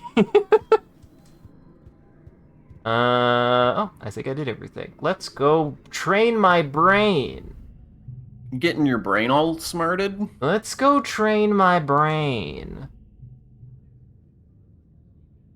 Good afternoon, my burgeoning biologists and up-and-coming chemists. Professor Hall welcomes you back to your old classroom. This afternoon, we'll learn what I like to call the wet sciences. He gestures to his holo-projected lesson plan. Biology, chemistry, medicine, ecology, and geology. That's not wet. Well, I mean, hydrology. It can be wet. There can be... We talk about water in the rocks. I've talked about rock water. I've talked about rock water. Aquifers. You'll learn a little bit of everything with opportunities for further study in your favorite field. If you're looking for something a little drier, try registering for engineering classes.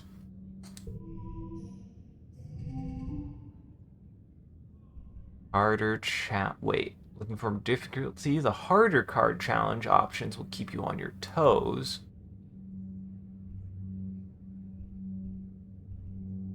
Want to focus on the story. Well, I don't want to do that. Wait, is this an option, or is this for this? This is an option. You can turn these on or off in the menu at any time. Gotcha. Alright, I only have one brain. This is a hell of a... This is a hell of a, But you have two arms, so that's good. Yeah.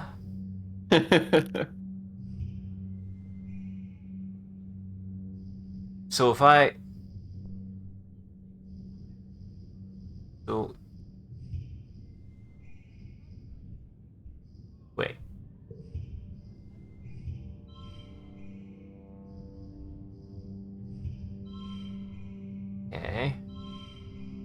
Oh no, I think I just won short. Hmm.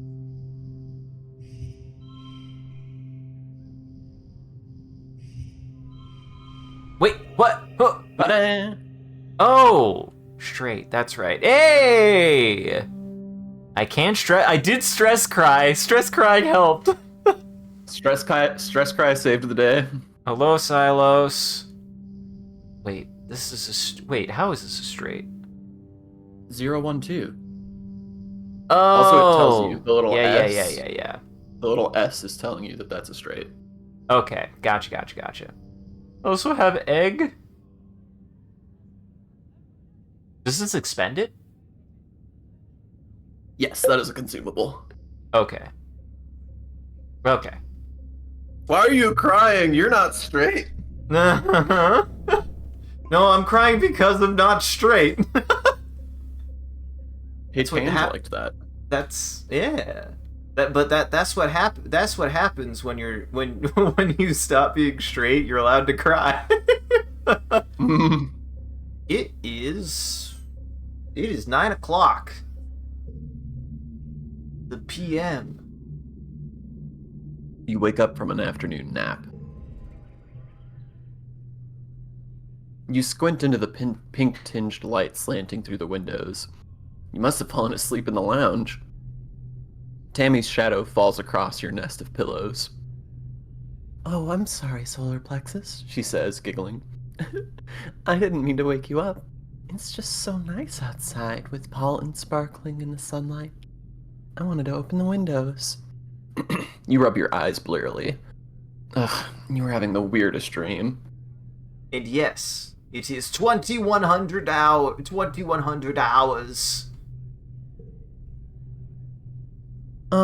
Since you're awake, you should visit the cafeteria. Auntie Sedent is making a new kind of candy. She says it's made of cotton. Isn't that weird? I have to go tidy the creche first, then I'll meet you there. Save some for me, okay? It's actually made out of your hair. Don't believe her, Tammy. She's been What? harvesting your hair for years. Shut! They're watching me at 4 a.m. again. Stop it. I can't stop you, but I can be concerned for your general health. And I know you're out there too, Comfy. I'm watching you. Tammy skips off toward the crate, humming to herself. Go get the free candy. Why would I not want candy? Ooh. The cafeteria, Auntie Sedent is clearly handing out masses of pink candy. Auntie Sedent is cheerfully handing out masses of pink candy. Puffy, and soft like clouds. Oh! Oh no. Oh no. Oh boy! Oh no. Oh, solar plexus. I'm trying. I really want to try. No, I really want to try this one. Oh, solar plexus, she says, handing you a wand with some candy spun around the end. Oh man. Here,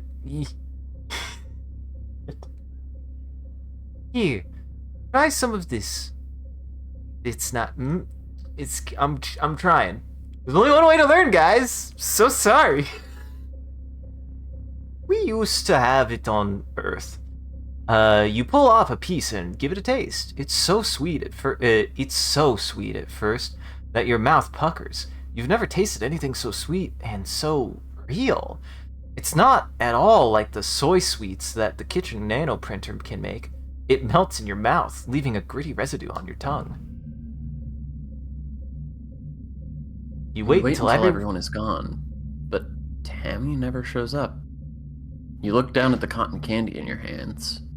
It's wilted a little from the humidity, but it's kind of like her hair, you think. Pale pink and so soft. You keep some to give to her later. Fair enough, Comfy. I can't be mad at you for watching us at 4 a.m. Yet.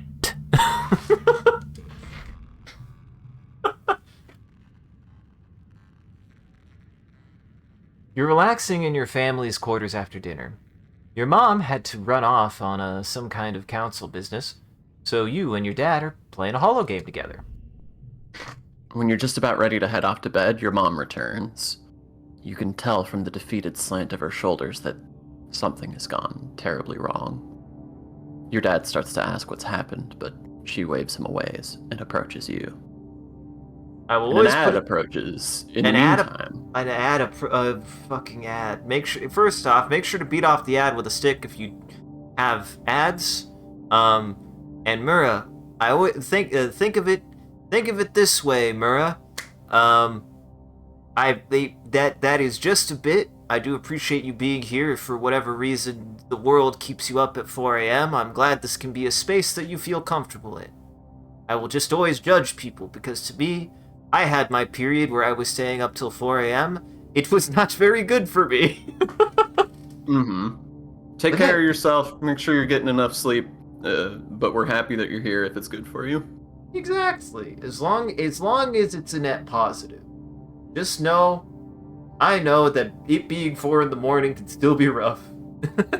Then again, like, we still have our times. I enjoy when we can. Well, I say can, we really can't. If anything, when we stay up to 4 a.m. now, we've crossed that mark where we don't stay up to that time anymore, that it does hurt me to stay up that late. It's physically harming to me. We make the deliberate choice to harm ourselves once or twice a year. So, do know that 4 a.m. is a heck of a time. We don't quite do that much anymore. So, are these ads coming? What's happening? You gotta give it. Allegedly? There they go. Thank you, George. They are. They figured it out eventually. They're still gonna give me a delay. I definitely know they've started. But it still hasn't told me that they've started, even though I know they've started. So thanks, Twitch. Gotta love it. Gotta love it. What's more upsetting, I think, is the fact that they hadn't started for anyone at all. Yeah. So. So we didn't actually talk about it really, but we watched the big movie with the funny man in it. We watched Funny Man, and Sean, what was the first thing you said going into that movie? I commented on the fact that it would probably be pretty weird in the modern streaming era. And lo, it has aged spectacularly and is even more existentially poignant in some ways. And thank you for answering that, We're talking about The Truman Show, by the way. Yes, we're talking about The Truman Show. Gonna pin that. Yep, thank you. I'm glad that you just can do that. I appreciate it. That's exactly the sentiment that should be preserved. Almost poignantly, The Truman Show is also a little bit about how America sucks, but also how media kind of sucks. It's a fascinating movie, like a meta piece about the movie industry, the media industries at large, a little bit, is really what it wants to put a lens on. There's a lot of conversation in it. Like, the big thing that everybody knows about The Truman Show, who only knows it from cultural osmosis, like I did until this week, is just the like, oh, it's like an existential nightmare. Like the whole world around him is fake, and everybody's like just watching him on TV. There's honestly a lot to dig into in that movie, though, in terms of like a lot of different themes that it sort of weaves into that, and a lot of genuine like social commentary about the way we engage with media and like what we're looking for in media and like the relationship that people have with media. It's a fascinating movie.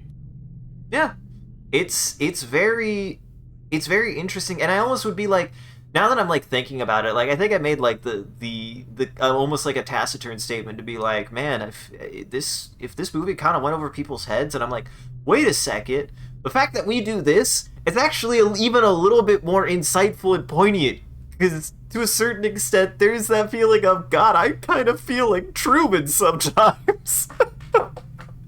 I mean, and you're not even like there's people who like every moment of their lives is made to be turned into content. Like Yep. we, as much as as much of your time as the stream takes up, you still have like a life outside of the stream. There are people who really don't, and Yep.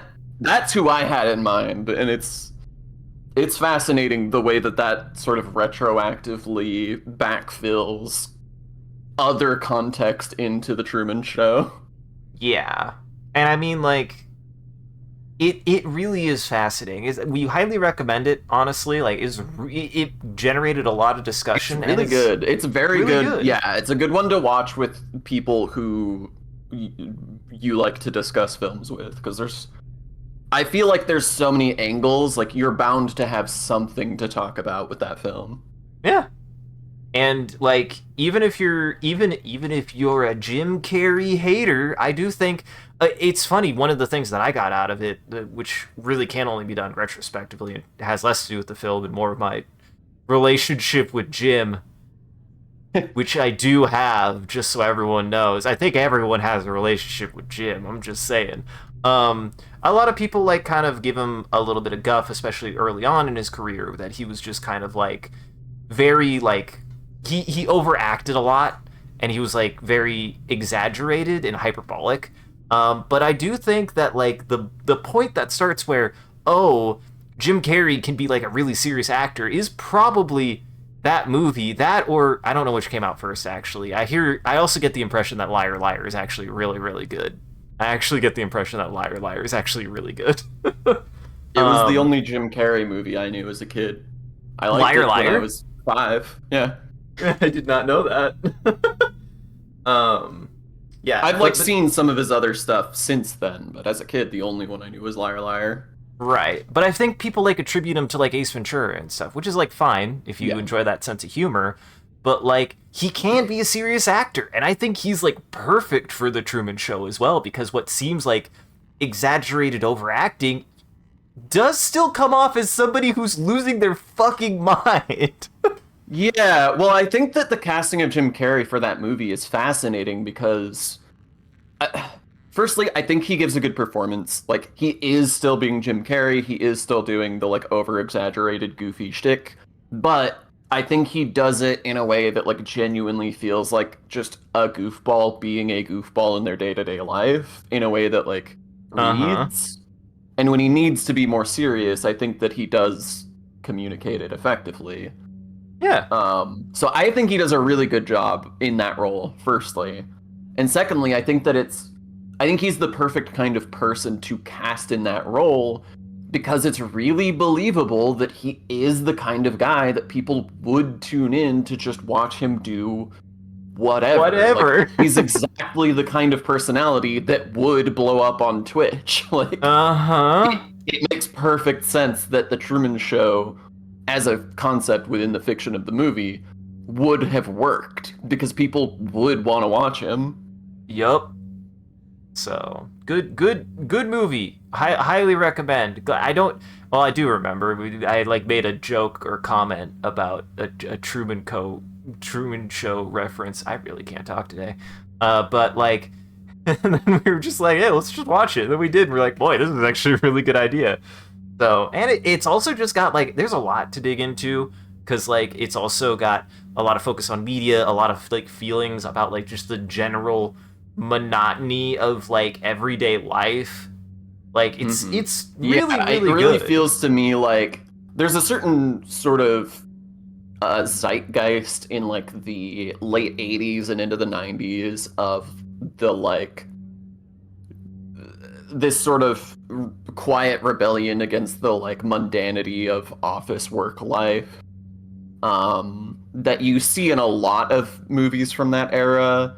And I feel like the Truman Show, more than anything else, is the most like fully realized exploration of that. Because is beyond all of the stuff it has to say about media, beyond the like gimmicks that it has, beyond the silly jokes. I feel like the biggest thing it has to say more than anything else is about breaking away from the like mundanity of the making all of the correct safe choices. Yeah. Like a big plot point in the movie is like him putting up this trip to Fiji as being like this like pipe dream he has, which is like a classic trope with that Especially with the way that character they present archetype of like the big trip that I'm gonna go on someday when I can get away from work. Like it's that. And they like twist that around and use it in a bunch of different and interesting ways. And Yeah, in I meaningful really ways. think it's the most well fleshed out exploration of that topic that I've seen in a movie. Mhm. Like so much, and also just kind of like generally a subversion of what would have been the American dream at that point. So yeah, like Mm-hmm. it's a lot. It's a very, very good movie, very, very interesting and fascinating, like metacultural, Yeah, it's media so much cultural. more than the gimmick. Yeah. Like everybody knows the gimmick from cultural osmosis, but like it's so much more than that. It's a really just like well crafted movie. I liked it a lot. And Oppenheimer's in it. Am I crazy? Was that not who played Oppenheimer? Who was the director? It's not at damn it. all. Who played Oppenheimer? I just chose to not concern myself with what the hell you were talking about. Cillian Murphy plays Oppenheimer, and he would have been like 12 when that movie came out. Fuck. Wait, who is I mean, that he would have though? probably been like 20. But that movie is from 30 years ago. Yes. Well, then who? My bad. Then who the fuck plays the director? Because I definitely recognize him. I know who that is. Fuck. Ed Harris. Ed Harris. He's in The Abyss. That's what you know him from. Yeah. Yep. That's it. God damn it. Anyways, welcome back from ads, everyone. Truman Show's a good movie. Go watch it. Funny Boy's funny. Watch him funny scream.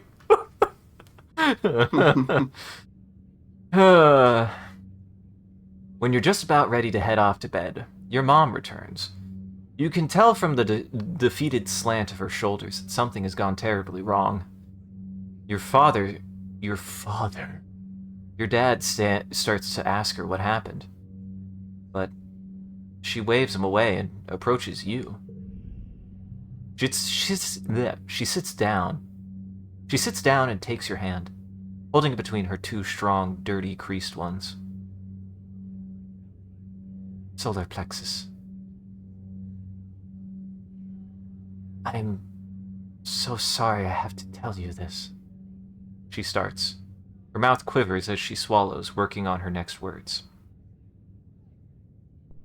There was an accident this afternoon. Fresh. Your classmate, Amy, has died. Holy fuck. Hey, Sean, I didn't think this was gonna go to 500. I didn't think we were gonna be up here immediately. Hey, welcome to Teenage Exocolonist. You try to understand. Try to understand your words. Tammy. Dead? That's not possible. You suddenly remember the cotton candy you were saving to give Tammy. Pink and fluffy, just like her hair. You put your hand in your pocket to get it, but what comes out is a sticky, dark red lump of hard goo. You stare at it, your mind blank. Did I get Tammy killed? Did my decisions... They gave me 48 stress. Yeah, that's understandable. And I'm in mourning. Oh, no. Mm-hmm. Well, fuck. Good night. I'm sorry. So, Well, actually, Sean, this is your game. How would you explain Sure. it? This is a sci-fi story about a group of colonists who crash land on an alien planet and are trying to figure out how to be alive on an alien planet. If you like The Martian, the film with Matt Damon, or if you like Scavenger's Reign, the animated show, it's sort of in that wheelhouse. Inversely, if this interests you, check out those pieces of media. They're both very, very good. Yeah. Yeah, the Martian is great if you want to see like that kind of like survival situation from like a like isolationist on a like very hostile environment. And then Scavenger's Reign. I really enjoy Scavenger's Reign from a like setting kind of exploration standpoint, probably most of all. There's this real sense in Scavenger's Reign that the creator not only like really wanted to make some like really interesting creature design, but they have like a really clear sense on making an alien environment that feels alien to us, but has like an underlying sense that is more alien than we understand. So, and yes, so this is as what is the genre? Is you said princess builder? Princess Builder, construct your princess. Construct your princess. It's a princess maker game. So it's basically sometimes people call them life sims. It's the idea is your choices affect what stats you raise, and then your stats affect what access you have to choices and story beats as the game goes on. So the story and how you can interact with the story will change and evolve over the course of the game based on the choices you make and your stats as they change. Yes. And Comfy, you're right, absolutely right. Totally landed safely. The ship should be. We split the ship in half on purpose, okay? Yeah, we needed the parts. It's meant to do that. Uh-huh. Your mom tells you as simply as possible that Tammy was killed by an electric shock from a broken holo projector. It was just an accident. You press her for more, or an explanation. A little girl is dead. Someone you'd grown up with. Someone so much like you. She wasn't sick or anything. You just saw her this morning. She was right there. Why? Your mom's eyes are sad when she tells you. Sometimes there's just no reason why. You aren't used to dealing with death and don't know what you're supposed to say or do. You sort of mumble, okay, then get changed and crawl into bed, and half an hour before your bedtime. You try to fall asleep, but you toss and turn for hours. You eventually drift off to fitful dreams of that small, sticky red lump of cotton candy. Well, oh no, I lost I lost the Tammy route immediately. Fuck, what'd I do? Oh boy, I was not anticipating. Rest in peace, Tammy.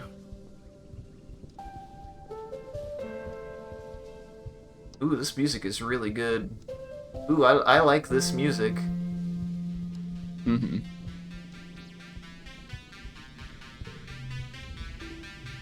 Oh god, I'm so sorry, Cal. Oh fuck. Cal is sitting in your mom's flower garden with his face in his hands. He's clearly been crying all morning, and probably all of yesterday too. He and Tammy were really close. Whenever you guys used to play house in the creche, Tammy was always the mommy, and Call was the daddy.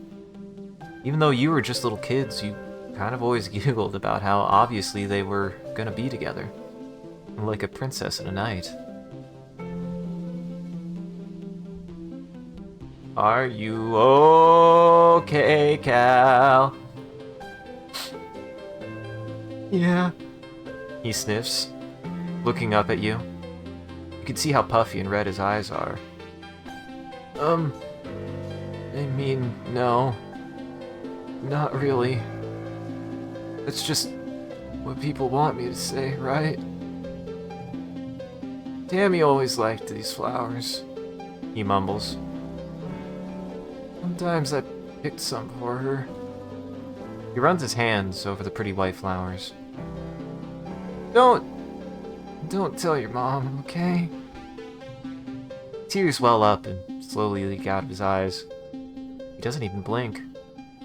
He stares at the flowers as tears run down his cheeks. I decide to give him some space.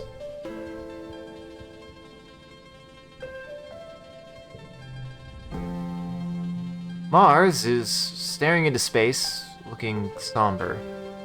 She doesn't even notice as you come up beside her, barely reacts when you say hello.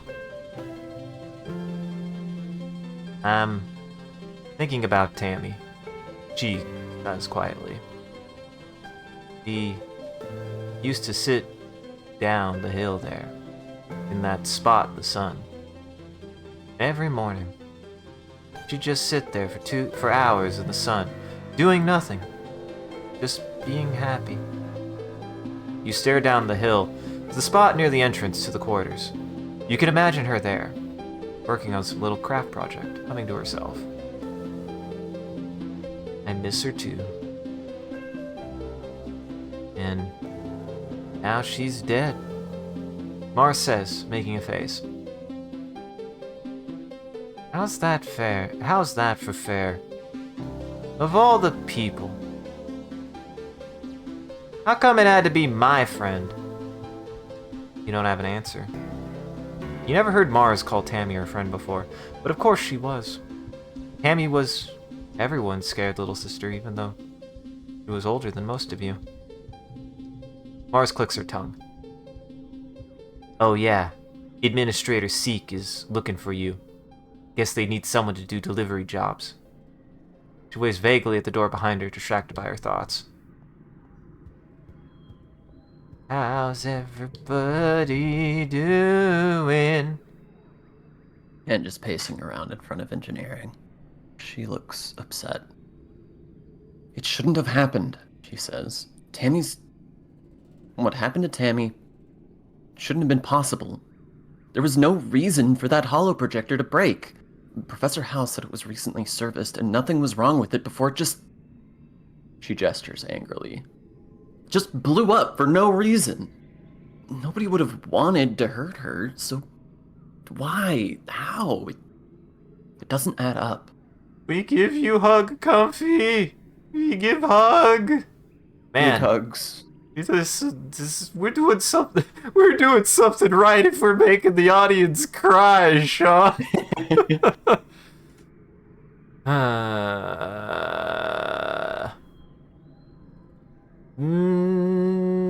That I can't say for certain. Usually these games are more intricately coded than necessarily just binary choices. It's more like influenced on what you have rather than yes or no questions for a lot of these, which is usually why, like, when they can pull it off, they're really cool. They're really hard to pull off, though, is the problem. They're very difficult to pull off. You want to know the only other one that gets close? Fucking Toki Meki. Sorry, Solar Plexus. I want to think about this some more. I hate when I can't find the answer.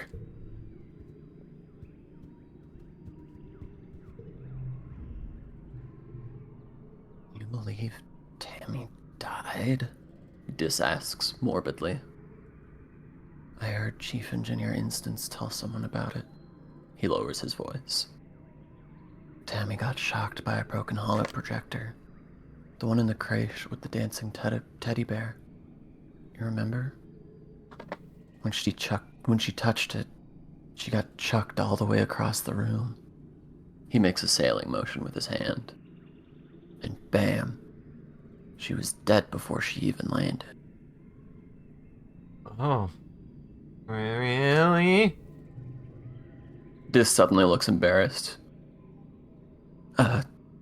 Yeah, I mean, It's too bad she's gone. She was nice. He tugs at the sleeves of his oversized jacket. But it's kind of a cool way to die. I didn't mean. I don't know why I keep on impressing Diz, Sean. Anemone is chucking rocks at the Strato, sending metallic clangs ringing through the colony. Stupid planet, he yells. Stupid crash!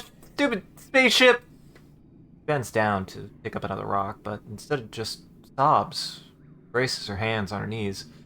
Stupid everything! Why'd you have to die? It's not fair. Kids aren't supposed to die. Yeah. How you doing? Oh, You step boy. cautiously through the colony gates. Solar plexus. Uncle Tonin sighs as he blocks your path. He looks like he hasn't been sleeping. I'm sorry, but you shouldn't be out here. Our children are so young and so precious. So fragile. Please stay near the ship. Ask this right here. This is what we call good writing. This is what we call good writing. They didn't have to do this. Well, they did have to kind of do this, but this is good writing. And good game design.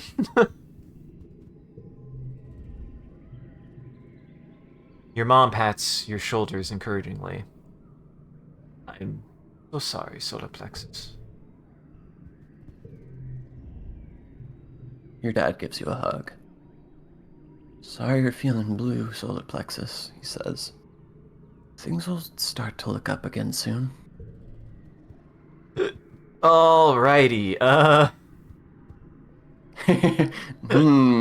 what do I do other than sleep and cry?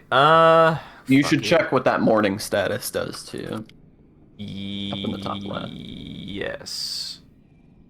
Your mourning loss of a loved one. Skill increases reduced by 1 for 3 months, and some jobs and actions can't be performed.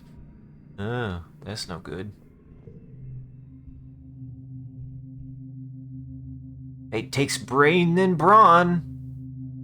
Oh, I don't have either of those, do I? You have 10 toughness.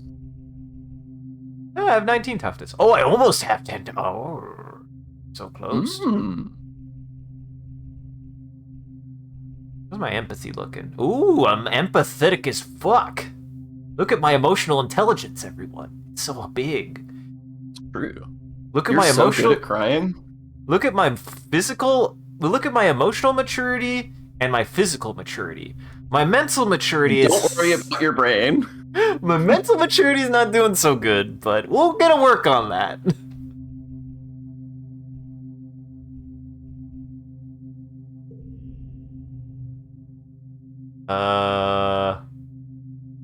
I don't remember who's up. Oh, I'm up, because you were antecedent.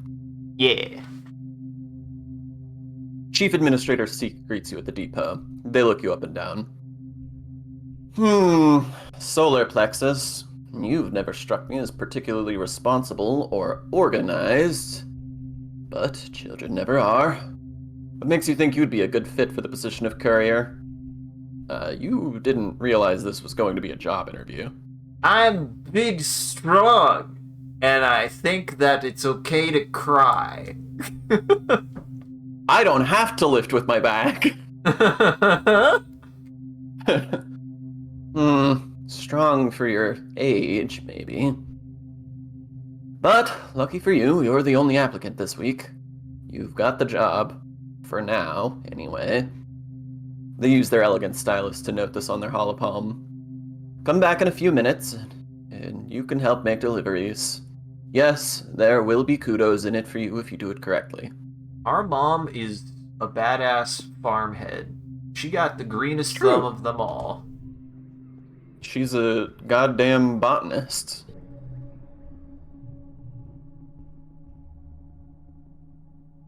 Ooh, interesting. Organization, perception, friends with Mars, kudos, and stress down. Or stress up. Stress up. Mm-hmm.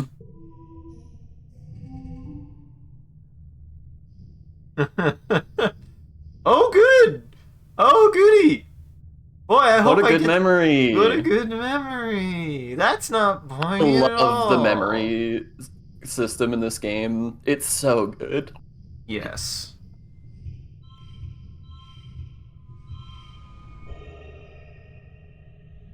Please, I can be very inefficient.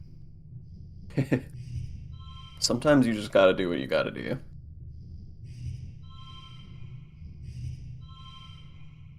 Nope, 14's the highest. I think the highest I can get is 14. I think so. Winner! Winner. Winner! -2 stress. I like that that can be a thing too. It's not. It's also this is also very similar to for like the like point management system. It's very similar to the hell's wrong with me? Yeah. Cthulhu, the Lovecraft one that we really enjoy. What's wrong with me? Oh, yes. The Shrouded Isle? The Shrouded Isle. Yeah, yeah, yeah, yeah. Yeah, I love that game. It's sort of a Princess Maker game in a roundabout way. you listen. Every time we The make whole one of the town is your chosen, princess. yeah, the whole town is a princess, and every time we make a chosen, they're absolutely a princess. Oh yeah, absolutely. Also, everyone should play the Shrouded Isle because that game beats ass. It's very good. It's very, very good. It would be cool if the cotton candy memory was forced in all of the challenges for a while. The colony is going to hold a funeral for Tammy. Do you want to attend? If you don't feel up to it, you could just skip it and take the month off instead, or you could get back to work. Interesting. Interesting, Sean. That this is an option. That's gonna be the like crazy, weird, like I think that's not gonna be what you're expecting it to be. Uh-huh.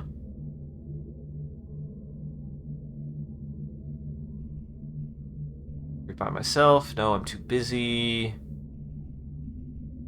I'll attend. I got that emotional maturity for my 10-year-old You gotta brain. process your grief. The colonists gather in the recycling room. Bringing organics down to be recycled here is one of your chores. But you've only come here for a funeral twice. Both times a colonist had passed away from natural causes during the 20-year-long journey from Earth. This is the first time.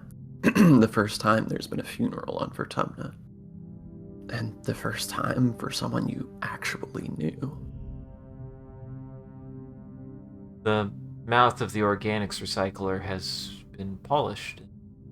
A wreath of yellow flowers placed over the opening. Inside, you can see a shrouded figure. Tammy's small, fragile body. Tammy's dad, Uncle Tonin, is here, as well as your parents, and Auntie Seaton, and the rest of the council. Cal is here with his mom and her partners, already crying in their arms. The room is packed with people. The feelings of grief is so thick that you can taste it in your mouth.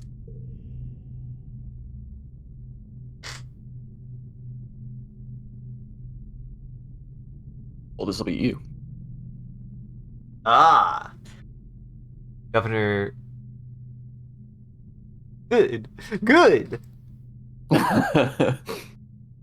Governor Udicott stands before the assembled crowd. There are no words to ease the pain we feel today, he begins solemnly. There is only the sad company of those of us left behind to share the burden of that grief. Tammy was our child, he continues. One of the first humans to be born in space, and the first to die on an alien planet. In her short life, she exemplified the very arc of human accomplishment. bending hopefully towards life beyond our humble earth. She is the first of us who can truly call Vertuna her home. Her passing was as senseless as it was sudden. Losses like this are impossible to hold within oneself. Painful reminder that life is impossibly precious and fragile. But they also remind us, as always, that as a community we are capable of great strength. Udicott closes the door to the recycler. You hear Uncle Tonin sob over the hum of the particle disintegrators beginning their work. As a community, we remember Tammy. As a community, we return her body to the soil that nourishes us.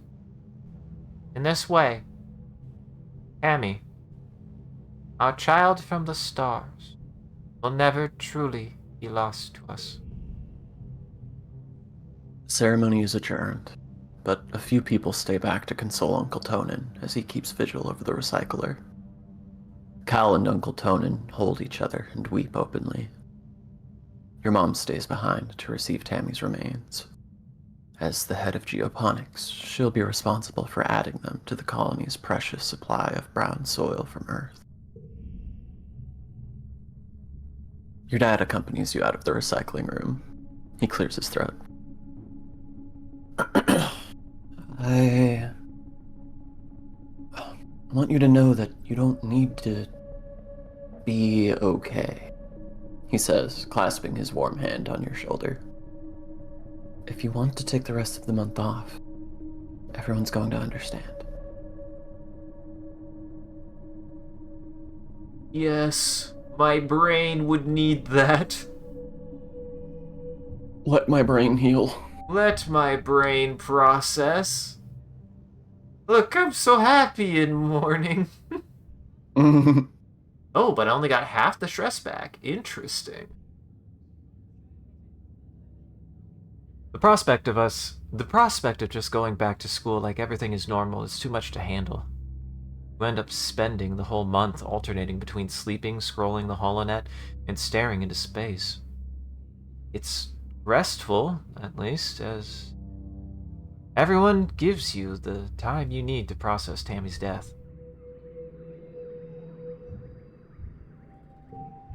Welcome to a new season. We are in Orange now. I like this detail that since this is an alien planet, there are 5 seasons instead of 4. I noticed that. Mm-hmm. I didn't pick up on that until the last season. This last season. You could argue that 4 seasons on Earth is dumb too. Mm-hmm. But you know, I'm not smart enough about the ecology to speak to that. Who dis? Solar plexus, Tangent says, approaching you with purpose. We need to discuss my brother.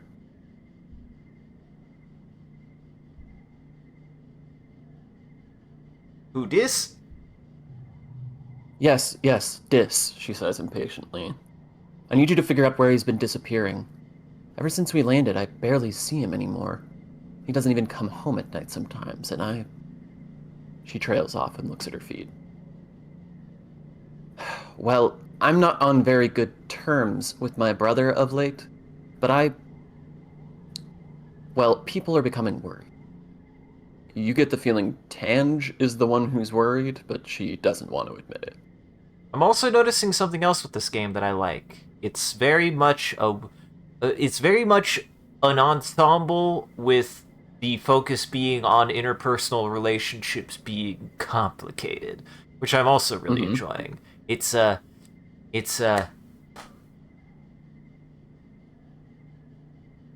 Sorry, my lizard just honked at me. I don't know what that was about. That's the sound he made. What's wrong with me? We've been watching The House of Usher. What's wrong with me? Flanagan? Flanagan. That's Flanagan is probably the master of that I could ever think of for that. By your in kind terms of of like observation, exploring group dynamics and like interpersonal relationships, Flanagan is the peak. But I could see this going in that direction with that kind of thing in mind a little bit. Mm-hmm.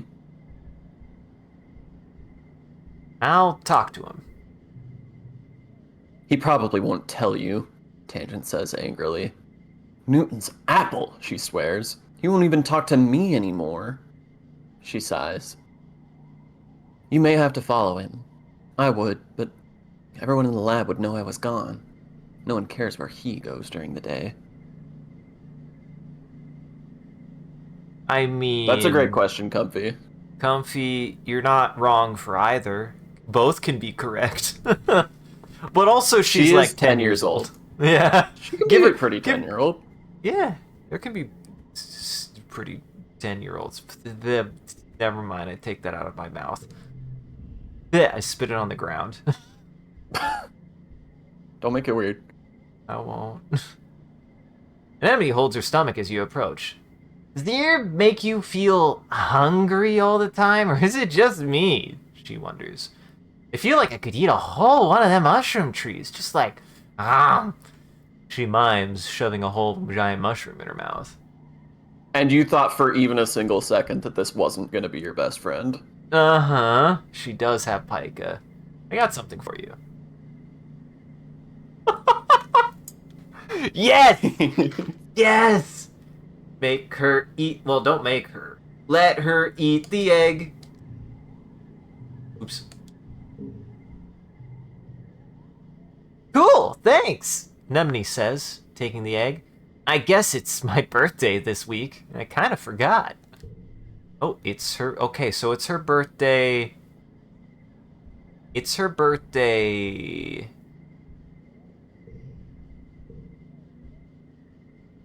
The early dust. Okay, that's good. That's interesting. Okay. That was lucky. Mm-hmm. I also... I still don't. Oh, I thought I had... How much toughness do I have? 19? 19. No, I have... My empathy is just short.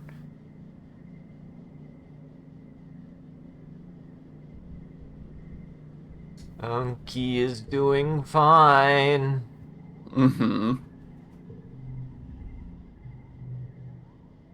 You tell Dis that his sister Tangent wants to know where he's been disappearing off to. His eyes flit briefly to yours, then he stares vaguely off toward the engineering wing where his sister is reading on her holopalm between classes. He doesn't say anything. Now, why is it worth noting that she likes specifically red egg? What's significant about red egg, Sean? I don't know.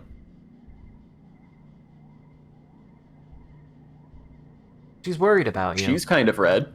Uh-huh. She doesn't care about me, he says solemnly. Tangent's just worried she'll get in trouble if I don't come home one day. He scowls and picks the hem of his sweater. She doesn't care about anything but her schoolwork. How good of friends am I with this for? Or... How am I... I've talked to Dis... Apparently, I've really offended Dis in my time, apparently. I've really offended Dis. Dis is hard. Dis is a tough nut to crack. You know, this is rough. Aside from Anemone, Tammy was close to being my only other friend. It's true. It's early days. I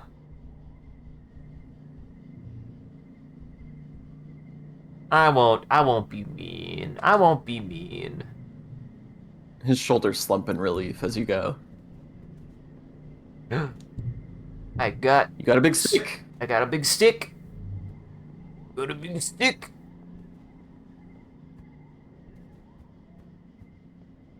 The music has gotten very ominous, I have noticed. Play sports ball. I gotta get me some sports ball. Anemone meets you on the court. She's bouncing from one leg to the other in excitement. My brother Calm is organizing the youth team, she tells you. Kombucha offers you... I'm kombucha. Yeah. Kombucha offers you a high five and greeting, then tosses a sports ball your way.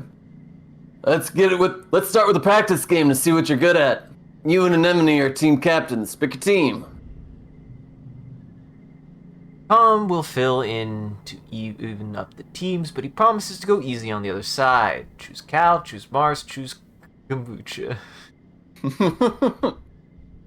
Immediately, just be like, I pick the adult. I want the big one. Not the athletic twink. I want the one who can hit the ball easier than all of us. I'm like, part of me was like, man, I'm sad Diz isn't here. And I'm like, Diz would not play sports ball. Diz would have no interest in this, yeah. It's a small miracle Mars is involved. Yeah. She does hate outside. Mind if I play goalie? He asks. Sports ball is fun, but I don't really like to score against the other team. Oh man, after my own heart. Mm-hmm. Anemone chooses kombucha, of course. They bump fists. Your next choice. Damn it, I should have taken her brother. I'll play Spiker. I did not intend for all the characters to be voiced by me. Well, to be fair, only one of them wasn't voiced by me to be on my team. I'll play Spiker. Mars runs to take position. Seems like she's in it for the glory. Hopefully she'll want to share some of that with the rest of the team. You face off 3-on-3. Wait, who's the 3 on... Does kombucha count as 2 people? That's a great question.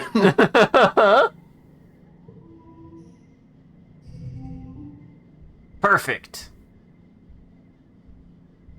3 rounds instead of 1. After every round, you'll keep the cards you didn't play and unlock an extra slot to play them in. Losing isn't always a bad thing in story rounds. Interesting. So I can only play 3 cards here. Yeah, and the ones you don't play will stick to the next round. Gotcha. Well, I could start with a straight. It's a good start. Sure. Okay, no, that is better. Okay, I see.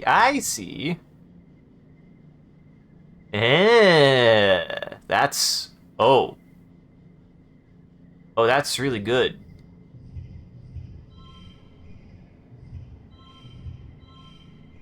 Yeah, that's... Unless I'm all strength cards under 2 become 2. Oh. Only the red ones. Yeah, never mind. Want to save that then.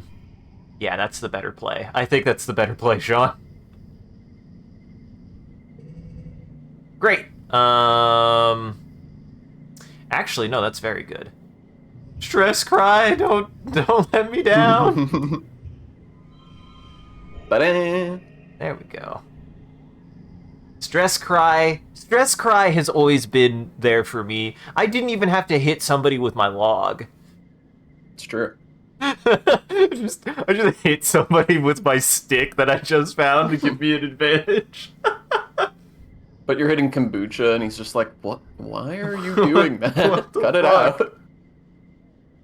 Stress cry in the middle of the game, at the between rounds. End.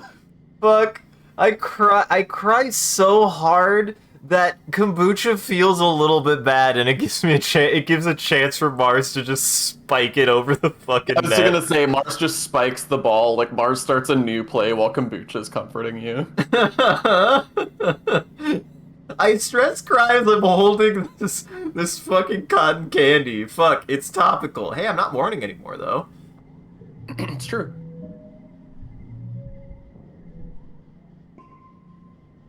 Yeah. Wait, does that mean I didn't induce much stress? You you recovered 1 stress. Oh. And best score. Cal makes an amazing jump save,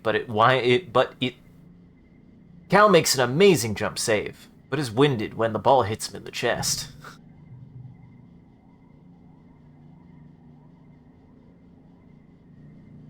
Oh, the score is tied, with Anemone and Cum putting the pressure on. Then, blam, you score the match point with a rad spike all the way from the net line. After I finished crying. In memory, playing sports ball! Fuck yes. Hell yeah, playing sports ball. Victorious. +1 bravery. Plus +1 bravery. toughness. That's what I need. Hell yeah. And I You got your 1 toughness you were looking for. Hell yeah, I did. It's time. It's time. It's time. It's time. It's time for Vertumnalia. Vertumnalia.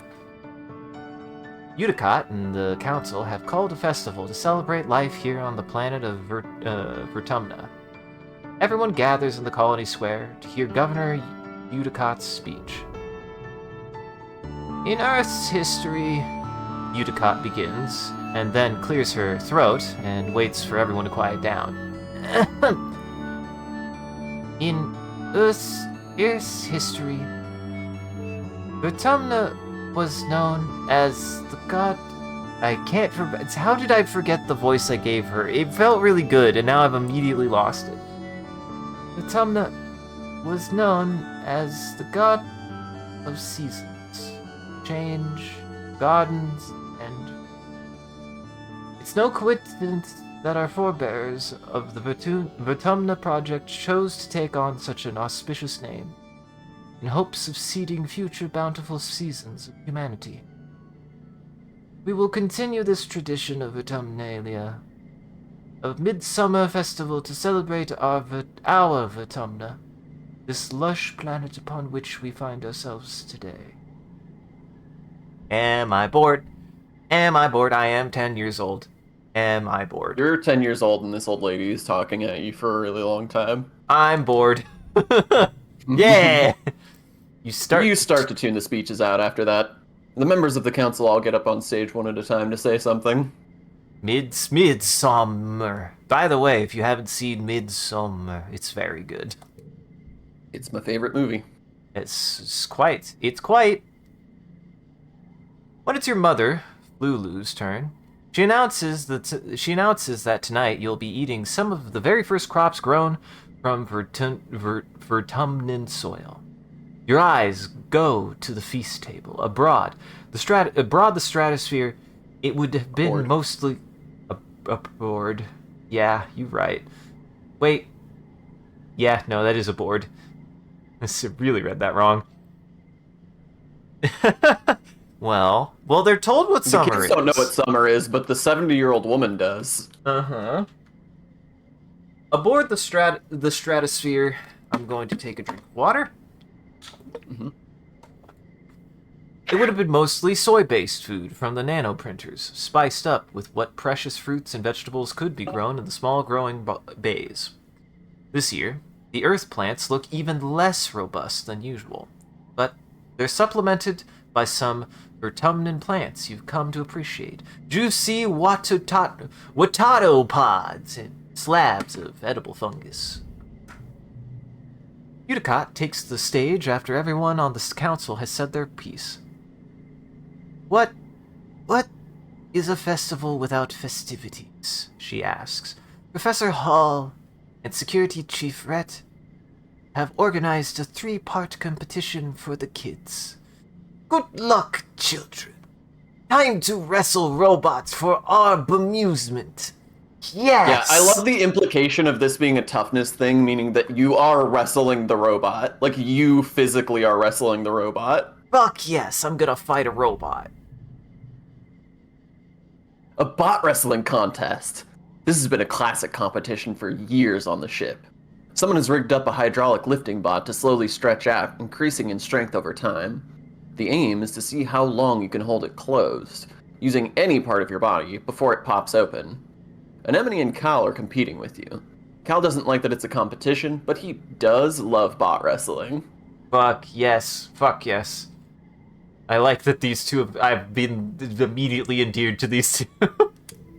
Mm-hmm. Wrestle that bot. Nobody forgot about Timey. We had a whole month of mourning. It's true. Fuck. Go. Start strong. Start on your strong. I gotta save the stress cry. You gotta save the stress cry. Can't stress cry. Start off with the stress cry. That feels like a bad call early off in your play. You really gotta save it for when you gotta tighten up. You know? Also, did you notice the sick combo there? Yeah. Fuck yeah, I did. Wait.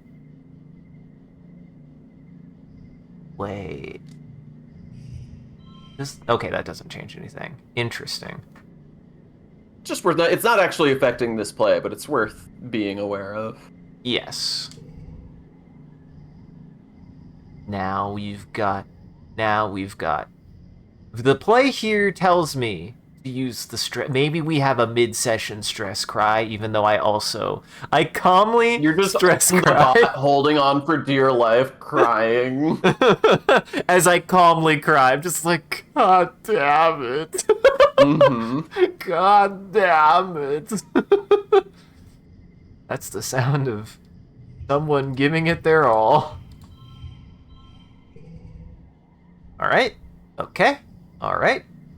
No bonuses here? That's good. Would this matter? Well, it would matter. Slightly. Because it would affect my stats, too. Nice scream, my first word. Oops, oops. Uh-oh. Whoops. Uh-oh. Well... Oh, no.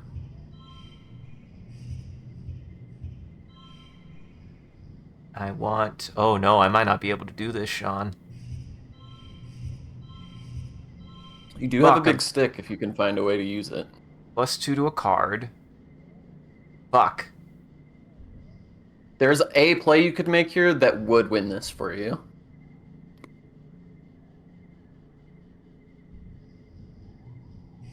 Let's see. Oh. Brain is calculating. Brain is thinking. Brain didn't work. That didn't work, Sean. No, Darn. it didn't. That was not the play.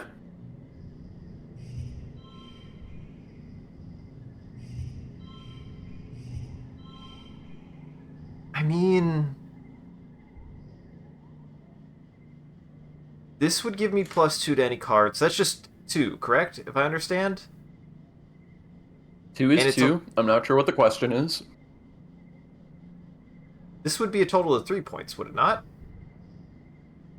2 is 2. I don't know what you're asking me. Does this use it immediately? Yes, it does. Okay. +1 to challenges.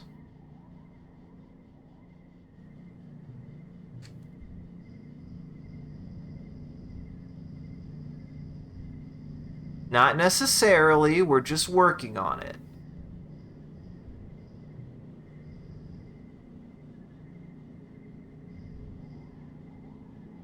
I will say, there is a way to win this, but also, if you haven't noticed, there is a push-through option that is always available as long as you can afford the stress that it costs. That's true. The stress that it costs is based on how far short of your goal you are. I see. Interesting. Because, yeah, I don't see any other combos I can do here, so I do think it has something to do with the log. Mm-hmm. Which... If I understand...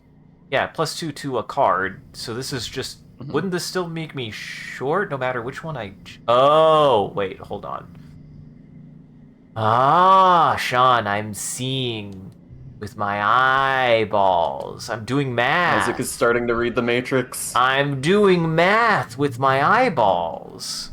I did have to bite on that stick to keep it shut. You did.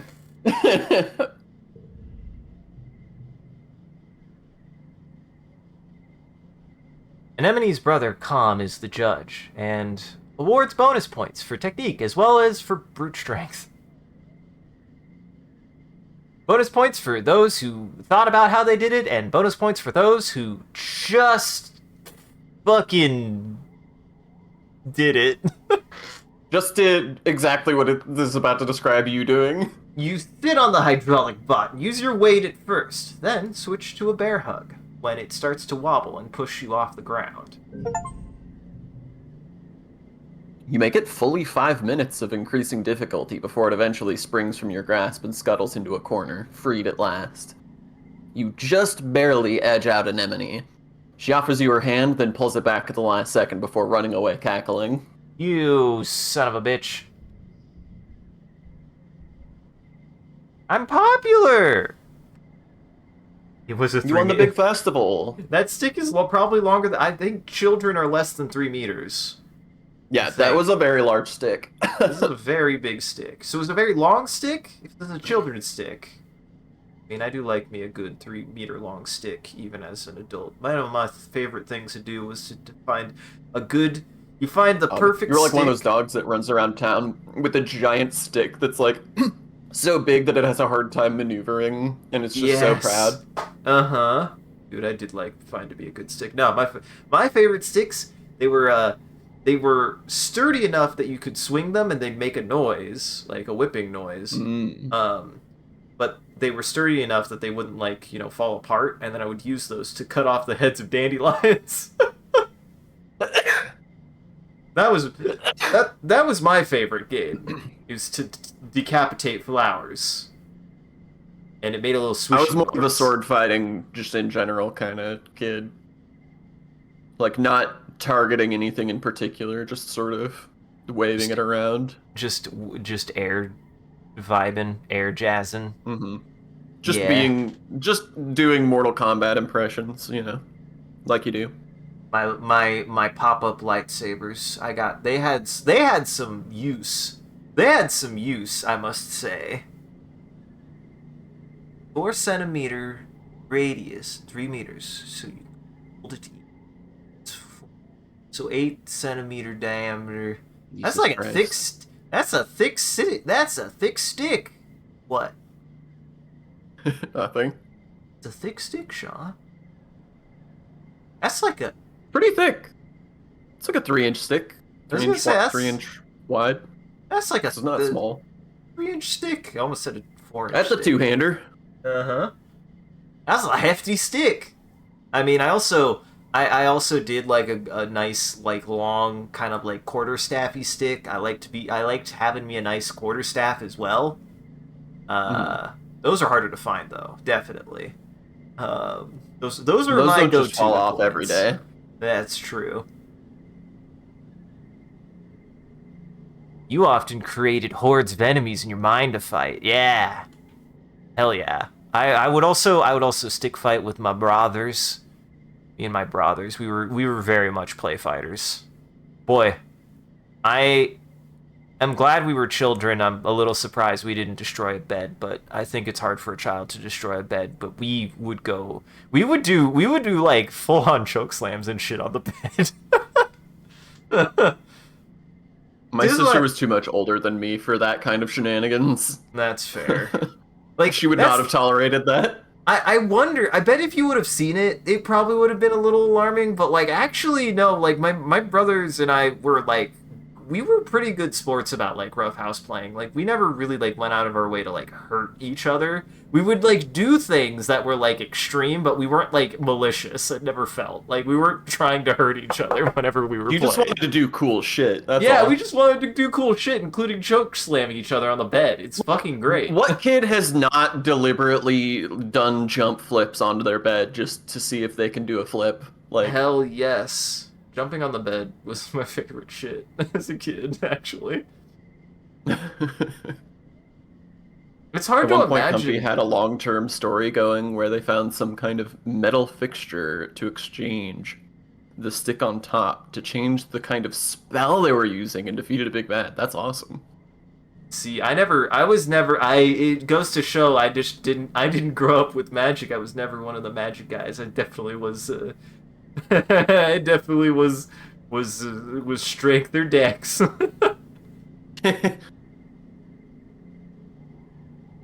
Seemingly dex. I actually remembered getting to a point that, like, if you were to hand me like a broom or something, I could do some stick tricks.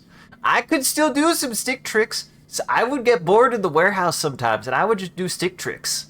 If I was like, if I needed it, and I was walking across the fucking room to go sweep something, I'd do stick tricks on the way there, because it's open space. I can do whatever the fuck I want. Twirling.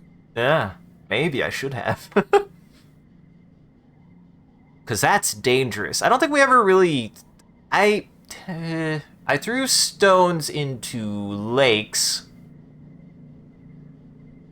I think... I remember the sketchiest thing I think we did.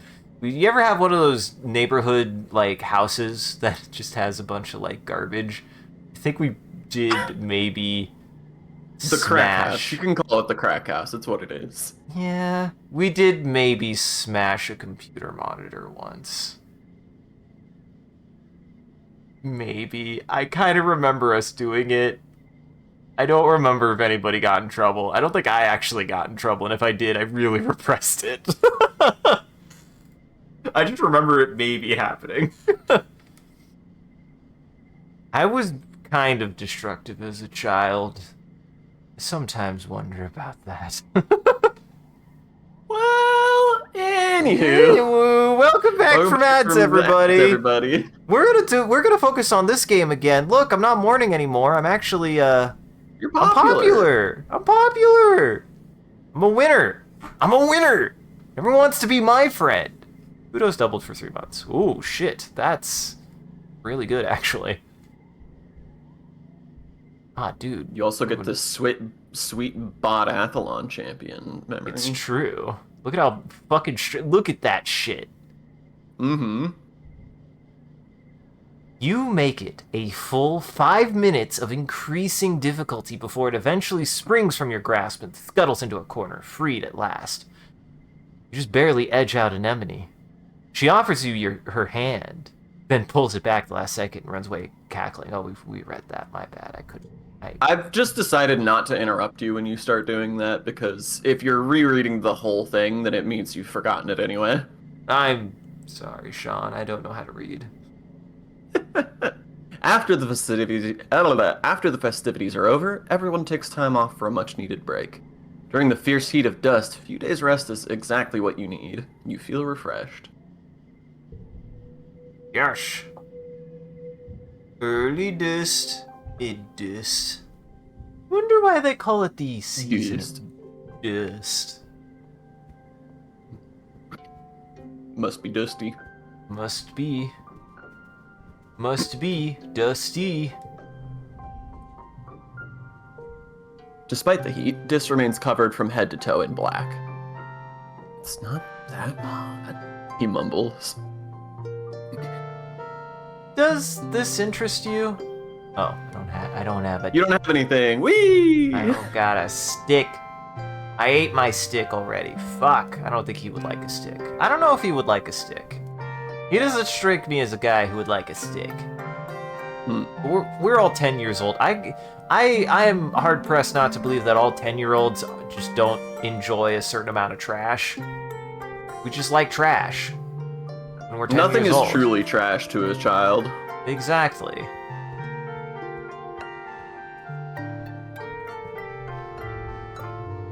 So then, I trapped it in my room. Anemone says, telling you all about the bug she saw in her quarters. Its wings were as big as my hand, and it had feelers like, whoa.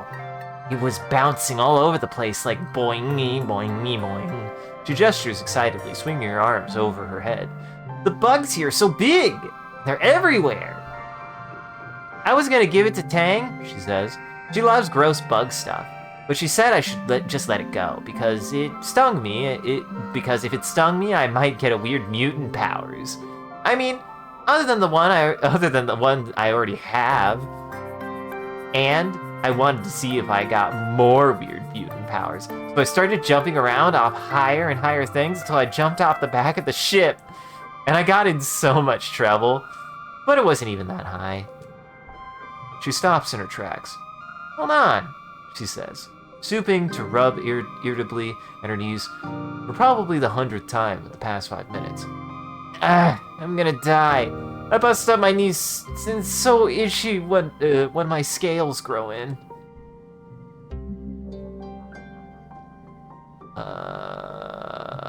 Have we met Antecedent? Don't pick at it. Chief Steward Antecedent's voice rings out across the garrison yard, pleasant but firm. It instantly transports you back to being in the ship Crash. This is Auntie Antecedent, tugging on her skirts and calling her Auntie. Anemone jumps straight and stands up straight, her hands flying to her sides.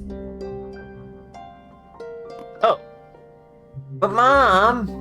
Anemone whines, digging her fingers into her knees as Auntie Sedent approaches you both. It's so scratch-tastically itchy. Oh. Ooh! I'm trying. Oh, I know, lovely. Auntie Sedent soothes her, patting down her riotous red hair. But the more you pick at it, the thicker your scales are going to grow in. Anemone tucks her hands under her armpits to keep her from scratching. What if I wanna have cool scales, she pouts. Auntie Sedent smiles indulgently. Well, at that rate you're going, I'm sure you'll be covered in them before you know it. No need to rush. Anemone's skin is dotted with patches of protective blue-green scales that grow in whenever she gets a cut or scrape. She rubs the patch on her jaw indignantly, the one she got when she ran her head into the food synthesizer back on the ship. The bugs here, as opposed to which bugs you've trapped in the quarters before Anemone. Auntie Sedent opens her satchel and pulls out a bundle of clothes. I want to try. I don't think I can do it, Sean. I've been trying. What's funny is like I can hear one in my head. I can hear a fucking Wisconsin accent. I can't do it. I'm trying so hard. It's deceptively difficult. I mean, it doesn't help that you probably aren't, like, familiar in depth with that accent. Not particularly. I've just heard it a lot recently from something. I can't. I didn't realize it would be so hard, John. Why is it so hard? Auntie Sedent opens her satchel and pulls out a bundle of clothes. The queue for the nano printer is over a week long, so I patched your pants with scraps from your brother's clothing. Please, try not to put any holes in them. Or yourself, okay? She hands the clothes to Anemone and kisses her on her forehead. Anemone sticks out her tongue and gags. Yuck.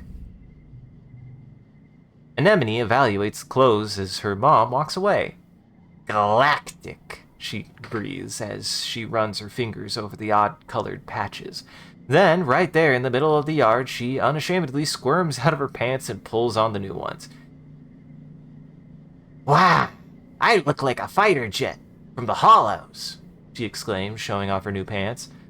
Like when they stencil your kill count on your plane. Or like a really cool scar. Anemone grins. Yeah, you get it. My pants are scarred, just like me. That's worrisome, Anemone. Don't say that too loud. She likes it. She loves it. She loves it. Tangent looks up at the sky and shades her eyes. It's too bright, she complains, and it's too hot. And the nights are cold. Being on the stratospheric meant we never had to experience discomfort. Remind me, why aren't we putting our resources into repairing the ship? Oh shit. I don't got nothing. I used my stick. Used my one good stick. Mm-hmm. You're looking for Cal in the garden when you nearly trip over someone else. One of the younger kids. They're blindfolded? Hey! They exclaim, ripping the blindfold off their face and throwing it on the ground. It's Cirrus, one of an enemy's brothers. He glares at you. Here, I'll let you be Cirrus.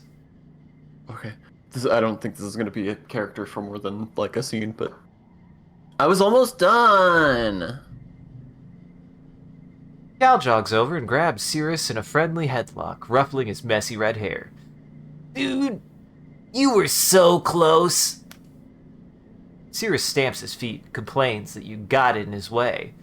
It's not your fault, Cal says. They didn't know when we were playing a game. Give me a sec. I want to teach them how to play. Cal turns to you as Cirrus leaves. Sorry, Solar Plexus, he says sheepishly. I was teaching Cirrus a new game. But he's more like an Anemone than I thought. Real competitive, you know? He stoops to pick up the blindfold, brushing off the dirt. I've been trying to come up with different kinds of games other than sports ball, he says. No winners or losers. I just want to have fun with my friends. Cal looks at you hopefully. You want to learn how to play? Let me check my schedule. Yes. Doodah. Cal smiles, like it's gonna stretch right off of his face. Radical, he shouts, jumping up and down with excitement. Okay, so first, put on this blindfold. The blindfold is a little scratchy and smells like dirt. You can feel Cal's big hands on your shoulders. I'm gonna spin you around, and when I let go, you gotta listen to my instructions. We're gonna walk all the way to the cafeteria, okay? You nod. You don't see Cal's grin, but you can hear it in his voice as he spins you around and counts to 10. 1, 2, 3. First, Cal says, you gotta walk forward 10 steps. Do you follow his instructions as best you can? Do you make it difficult for him? I'm going to try to do 10. Wow. You take 10 steps straight. Listen, I might be a rascal, but I'm not an asshole. The boy listens? Doubtful. Ah, that's true. This is not on script, actually. You take 10 steps forward, holding your hands out for balance. The rocky dirt between the garden beds crunches under your feet. Yeah, Cal says. Now turn to your right and take 15 steps until you get to the door. Get it right. It's a good thing I have enough empathy here. You turn to the right and walk forward, counting out 15 steps. When you stop, Cal laughs. You can hear his footsteps crunching behind you. I forgot how much bigger I am than you. You're like 2 more steps away. You take 2 more steps until your outstretched hands land on the warm metal of a door. Success. Awesome, Cal says. You can't help but smile. This is fun. Now hit the door on the right, and then keep walking forward until I say stop. Go really slowly, okay? You open the door and start walking forward. The path slopes downward and your feet slip a little bit, even though you're moving as slowly as you can. Real dirt is nothing like the metal floors of the stratospheric. It's turbo rocky here, Cal says, and you feel uneasiness prickle up the back of your arms. Just keep going forward slowly. Can you trust him? I think I can trust Cal. Look at how much empathy I have. I could trust him. You slowly creep That's down the great. slope. Everyone trusts Cal. Everyone trusts Cal. You slowly creep down the slope to the center of the colony, somehow managing not to bump into anything. Cal cheers. Okay, now turn a little over to your right. Keep walking straight. We're so close. Carefully pick your way forward, stopping when you hear Mars's unmistakable voice ring across the courtyard. What are you nullheads doing? Cal tells her you're playing a game. Is that a real game? Mars scoffs. Looks like solar plexus is just wandering around with a scarf over their eyes. Aren't you a little old for this? Right. No! I'm not brave. I'm not a brave, Sean. You're not brave enough to stand up to Mars. Why am I no brave? What is my bravery? Wow, I am a fucking coward. I did not realize. I'm 10 years old. Embarrassment burns in your belly as you tear off the blindfold. Blinking away tears in the sudden brightness, you can see Mars looking down her nose at you. Mars sneers, tossing her braids over her shoulder.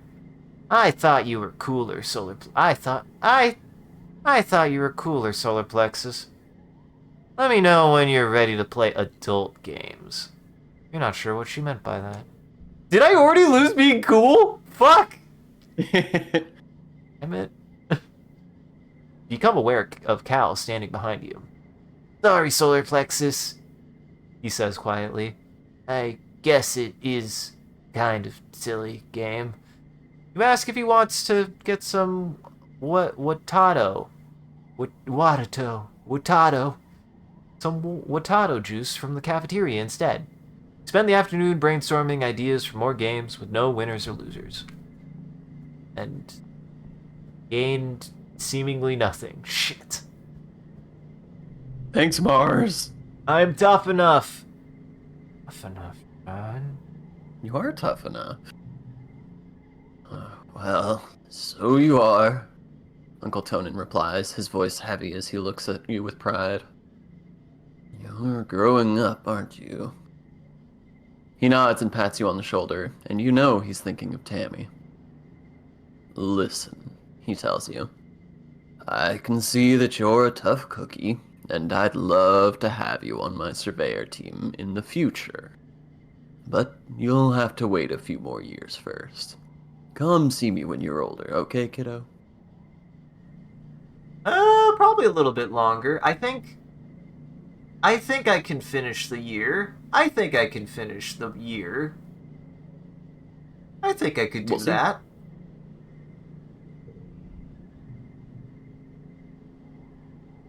Dejected, you drag your feet as you walk back through the gates to safety. I think I know What's who that? this is. You look around questioningly. It's Diz. He's hiding behind some bushes? That's so typical. He puts a finger to his lips and motions for you to follow him. Sure, you figure. Why not? He leads you silently along the walls to the garrison, then crouches down in the bushes between the sports ball field and the security pavilion to fiddle with something. Suddenly he's gone. What?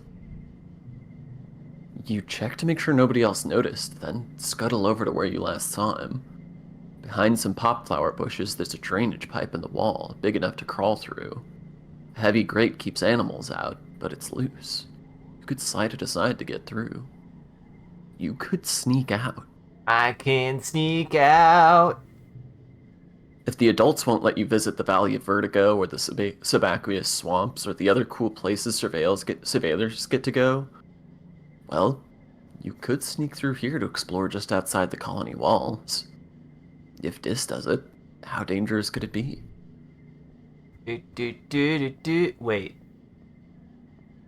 Wait. I guess I have to do What? it here? There's a pipe by the sports ball. Oh, you can also do it here.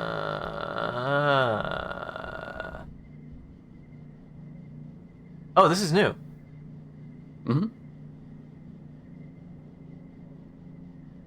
Oh, the dialogue is new. Yeah. You step cautiously through the colony gates. Curious little sprout, aren't you, Solar Plexus? Uncle Tonin blocks your path. His eyes look distant, but he musters a half-hearted smile for you. Want to know more about expeditions?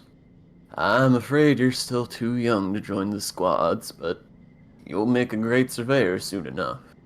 Maybe in a few years, okay? Don't worry, I'm definitely going to do something responsible. Yeah.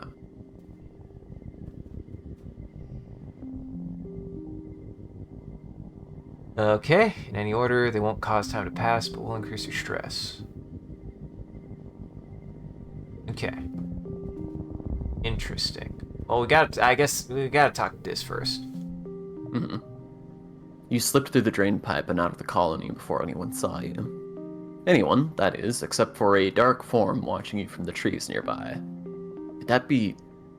Is that Dis? He turns and disappears into the jungle. Now you're sure of it. That was definitely Dis. He's not allowed outside the colony either. Follow him. You scamper after him through some brush, heedless of branches and brambles scraping at your arms and legs. But without a proper environment suit, you get all scratched up. This kid is fast. You quickly lose sight of Dis and can't find his trail again. But you do learn something by trying. This is... Oh. Keep exploring, keep exploring. Okay, I see. It's a creature. There's a creature. Look at this creature. Look at this creature. Whoa. Your way is blocked by a strange small creature with 1 foot and 4 large eyes, 2 of which blink sideways on top of its head like frog eyes. Oh, this must be a hop eye. You've heard people talk about them, but you've never seen one up close. It keeps thumping its foot on the ground really loudly.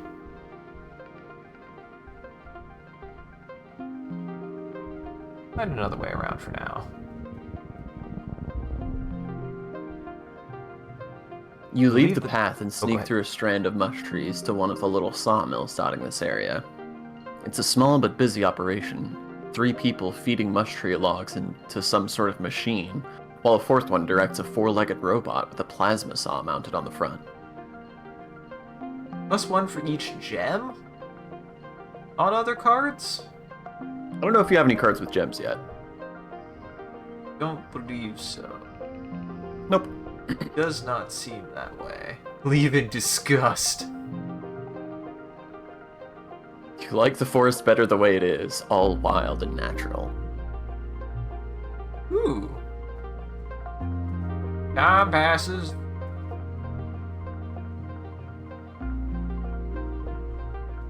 Oh, I see.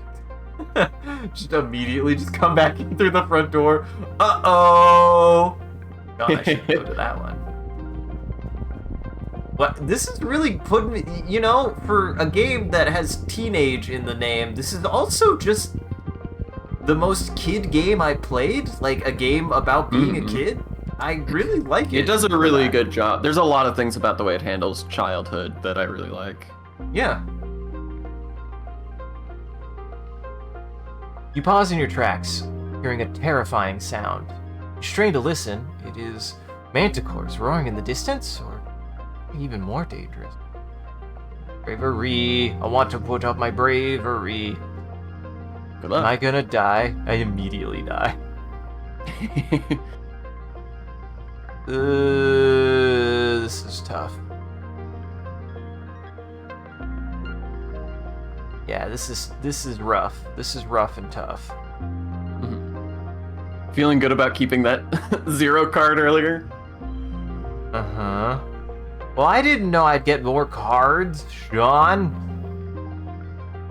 We got a 5. But I have no 4s, so... Yeah, I guess I just gotta... Not really anything I could do with this one. Am I about to fucking die? You only have to get 10 more. Okay, that's not that bad. Gotta get the stress cry. Stress cry, save me. Let's see. I wanna go that.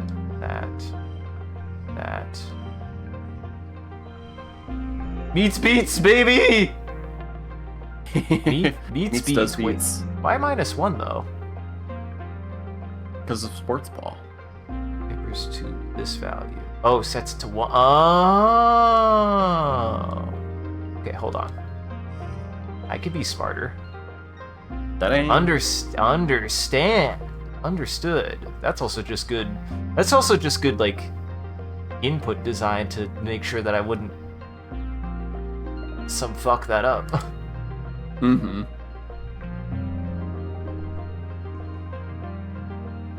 You don't back down, though it takes energy to keep walking towards the roar as you hear it again and again, getting louder and louder. It's not a manticore. It's a little fluff of a creature, all puffed up with the effort of its roaring. Its voice amplified by a hollow log. It sounds just like a manticore, though. A weird survival feature. Probably intimidates a lot of predators. It's truly just out here yelling. Just screaming, I never want to go back. Ahead of you, the road curves right, and there's a steep hill leading off to the left. You bet there's a really great view up at the top of it, but it's gonna be a scramble to get up there. You leave your pack in some bushes at the base so you'll be lighter on your feet, then start the trek. It's tiring, and even steeper than it looked from the bottom, but some broad mushroom-capped trees provide shade. Mushroom craft. The view from the top is spectacular. You can see all the way to the colony walls in one direction, and down to a little sawmill in the other. Then you spot it. The rock. The most perfect boulder you've ever seen, teetering right on the edge of the slope you just climbed up. It's almost as tall as you are, and must weigh at least 2,000 kilos. But it's practically teetering there. Do you think with enough muscle you could push it over? Fuck yes. There comes a time in every childhood that one must take life by the horns and just push the rock. Push the You rock. shove it with all your might, digging your toes into the hard ground and leaning in. Push that rock. There is something. Push that rock. Something just viscerally satisfying about pushing a big rock. The rock starts to slide. And suddenly it's off with a satisfying lurch, catapulting down the hill, rolling faster and faster, crashing through the bushes, and... oh, damn your pack. The rock just rolled right over it. Oh, whoopee. You make your way back down the hill to retrieve your bag, now completely destroyed along with all its contents. Ah, shoot. You're gonna have a hard time explaining this one to your parents. And you're gonna need a new pack. Big rock ate my pack. Ma. A big rock ate my bag. Don't ask where it came from. Interesting. Interesting. Nearby pond has dammed up and washed out. The path here. The path continues on the other side. Bravery, I'm a brave, brave, brave. I'm a brave with my stress cry. I bravely stress cry. Are you brave enough to jump over this puddle? No. We're gonna start with a yellow. I like it. Yes, that's good. That's good. Yeah. I mean, this means that it doesn't matter order, right? Yeah, I mean, they're all gonna be twos. Damn. I fucking killed it. I fucking destroyed it. You annihilated. Which is good because you drew all zeros. And then I eat the rest of my eat the rest of my peanuts that have now been smashed into peanut butter. Hell yeah, peanut butter. I should get some peanut butter. I feel like it's been a while since I've gotten peanut butter. I feel like sometimes peanut butter, it's not that it like goes bad. Peanut butter doesn't really go bad. I just get sick of it. I got sick of peanut butter for a while there. That's fair. You bravely fall in and get wet. You flounder towards the other side, soaked but victorious. My parents are like, why are... oh. Hey, we found out what's down this path. Nothing. It's just coming around, just like giggling and smiling and my pack is destroyed and I'm all wet. Just there's Uncle, and I'm like, oh, oops. Hi. Uh-huh. You let your mind wander as you're walking, and bumble straight into a field of gelatinous blob grass. Totally transparent, the sticky fronds are hard to see, but even harder to ignore, especially once they start glomming onto your boots and slowing you down. It's like trudging through thick mud. You stubbornly decide to keep going, paying close attention to the visible signs of the blob grass field. And there aren't many, just an absence of other vegetation. Okay. Can all you right. navigate the blob grass?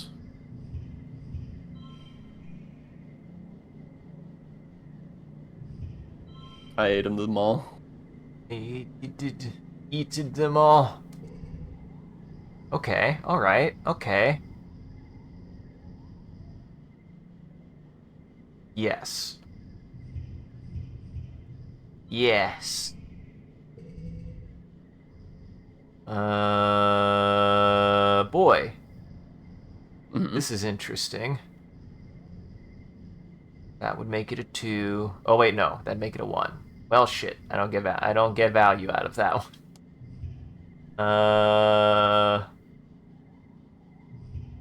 Oh, dud.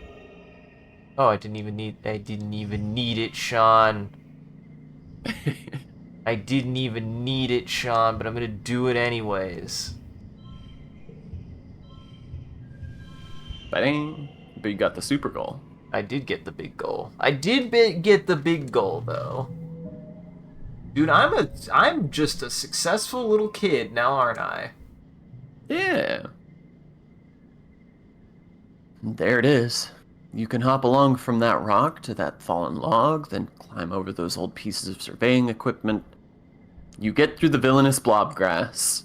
You spend a bunch of time on it, though, and it takes some tricky balancing. It's tiring.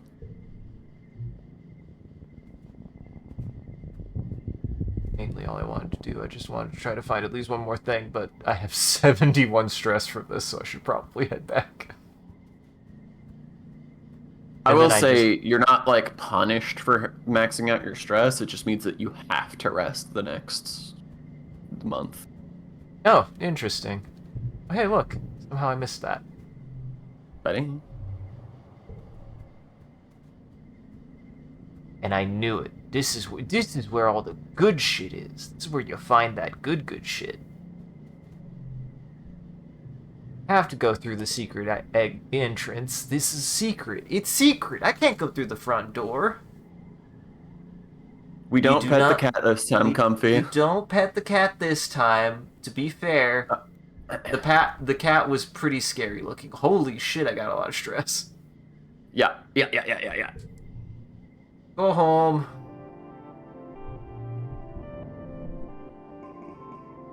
Look at that, you got bravery and perception. Out of curiosity, is there a bit of gaming to be had then? Is there an implication that I should be maxing my stress? It's up to you. There's arguments to be made various directions. Gotcha. Also, it is 10:46. I think we could do one. I think we could do one more month.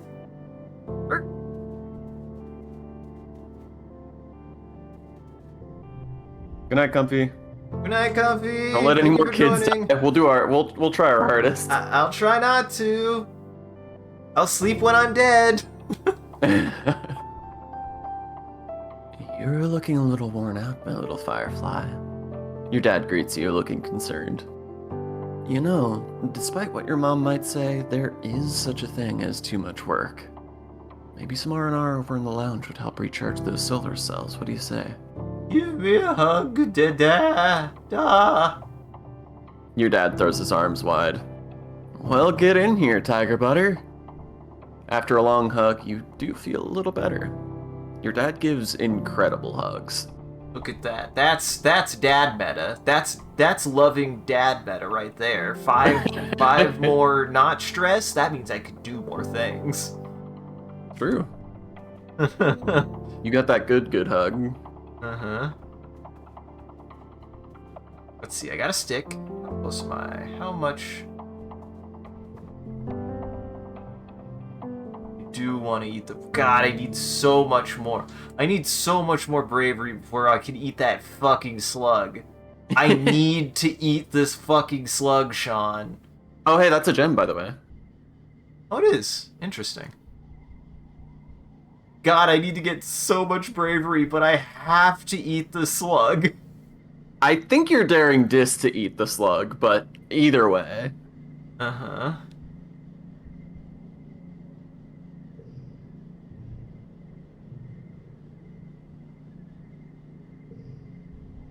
Let's see.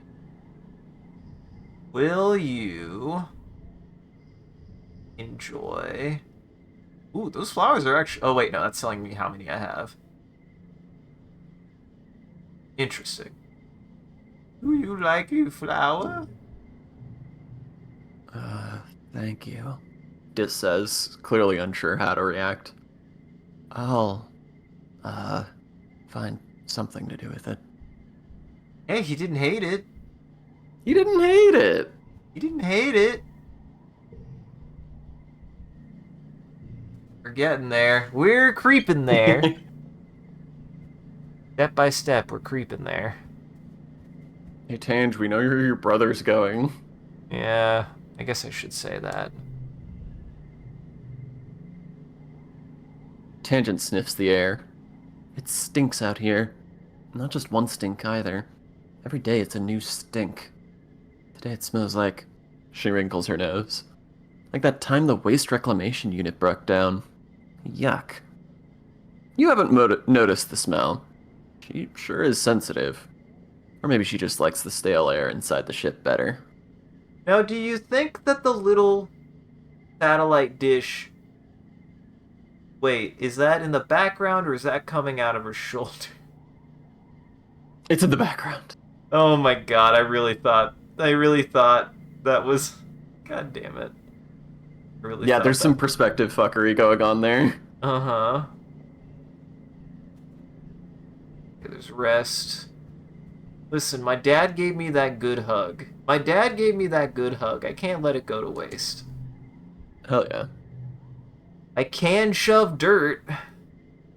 You gonna shovel dirt? You gonna get tougher? For 15 stress, I can manage that, I think. Shove that dirt. Your mom sticks a shovel in the ground. Bugs, bacteria, fungi, disease.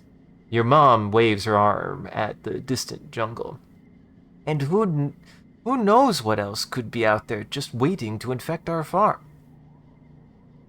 To think your mom is strong, like physically, but sometimes she can be kind of a wimp.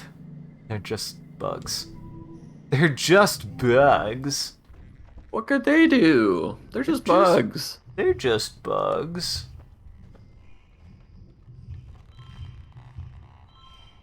Masterful. I did it. Easy. Easy peasy, Sean. I'm fucking Easy good BB. at this game. Yeah. Yeah. Well, actually. We're really gonna min-max here. You might be able to get a super goal. I sure as shit did. Wait, why is that? I mixed it up. I meant to do that way. There we go. Good news, it didn't change your score. How? Wait, actually, why didn't that change my score? Because you had a full straight. Or a full, Oh, I five see. of a kind. 5 of a kind. Interesting. That gives +6, but this gives +10 for 5. Okay. Interesting. It works well this month. Look at Got lots that. of toughness. Look at me. Look at me. Look at me edging my stress.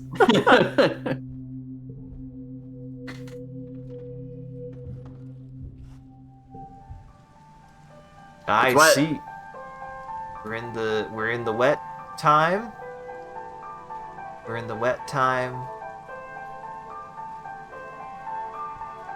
Oop, and a wood. We got a log. We got a stick. Got another I think. stick.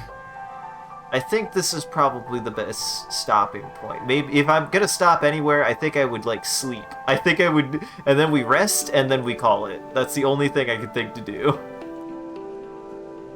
Okay. 'Cause, yeah, I don't think there's anything I want to give anyone unless I decide to train.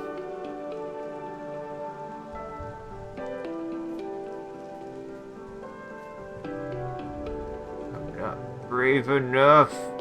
Need to be more brave, Sean. Mm-hmm. God, I would love to hear a fun nature fact. God, I would love to Study hear more a fun... biology. I want to... Sean, are they trying to tell me that a kid can't be everything? Fuck. So, does this impart stress, or no? No, this just gets me a thing. Okay.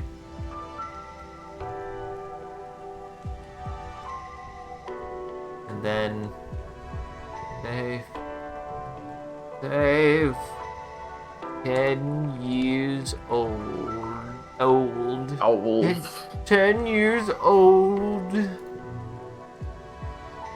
Yeah, I think we call it here, and then I hope I don't forget that my stress is in the fucking trash can. Mm-hmm. 'Cause it'll be fine. It'll be fine. I still am popular. I can't let that go to waste.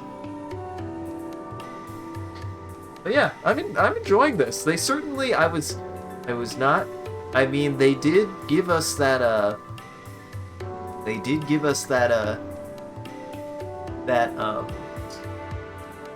warn us, did they not? They did tell me that someone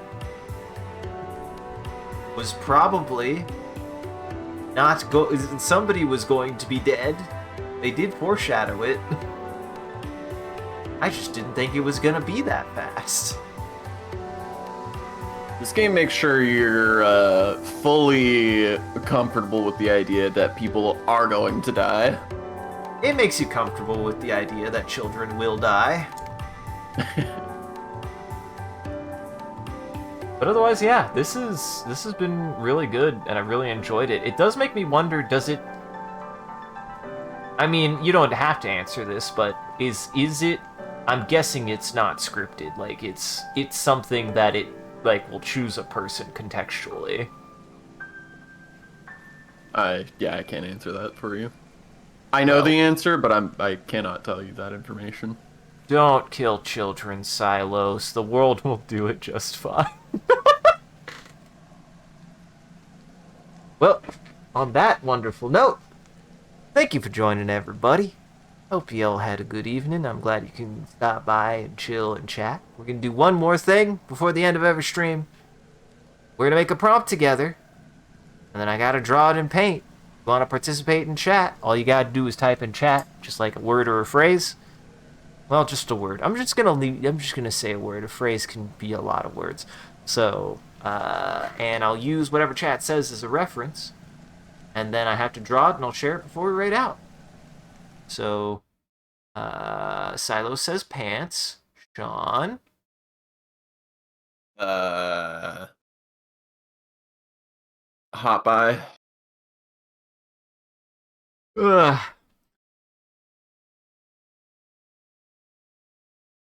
How does a Hopeye? A Hopeye wearing pants. Hopeye wearing pants.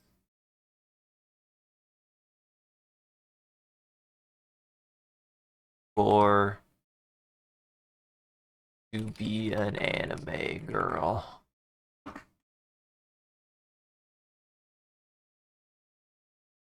All right, I'm gonna set it. I'm gonna start a timer.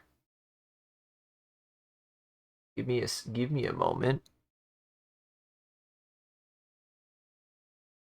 For some reason, my computer has been weird about window sizes recently, and it won't resize windows, and I have to do something kind of annoying to get it to size correctly. When before it didn't do that. It's been doing a lot of things recently that's weird. I used to be able to search up a file name, and I just can't do that anymore. And I don't know why.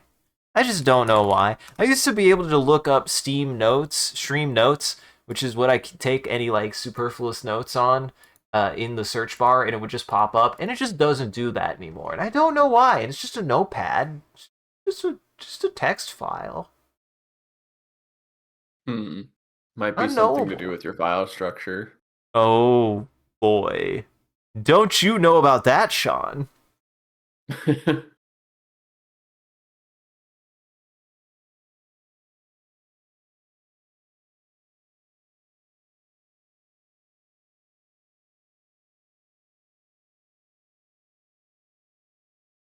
I'm excited to play more of this game. This game goes some places. I can tell. I'm enjoying it so far. I really am actually. Like this has been a very good time. I was not anticipating I was anticipating to be interested based on the things that you said about it. But I was not anticipating it to be quite so in depth, especially so quickly.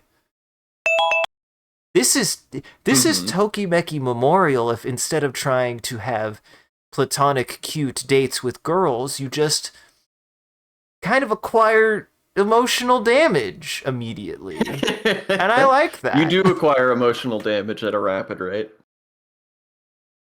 You just get hurt because actually space scary? Always remember, guys, actually space scary. You just learned a stress cry, and it's a legitimately useful skill that you have to tap into frequently. I'm gonna have to take stress cry to the end. The day that I have to forget stress cry, I think my character is gonna go to some bad places, Sean. Well, good news. You have lots of innocent childhood memories, like giggling, to forget before you have to get to that point. I have to forget giggling, my first steps.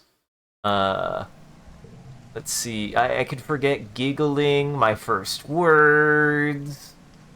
My wonderment. Crawling. I can forget those at any time. Yeah. Forget who needs them? Well, that's fun. Wait, hold on. Oh, that's neat. I like that.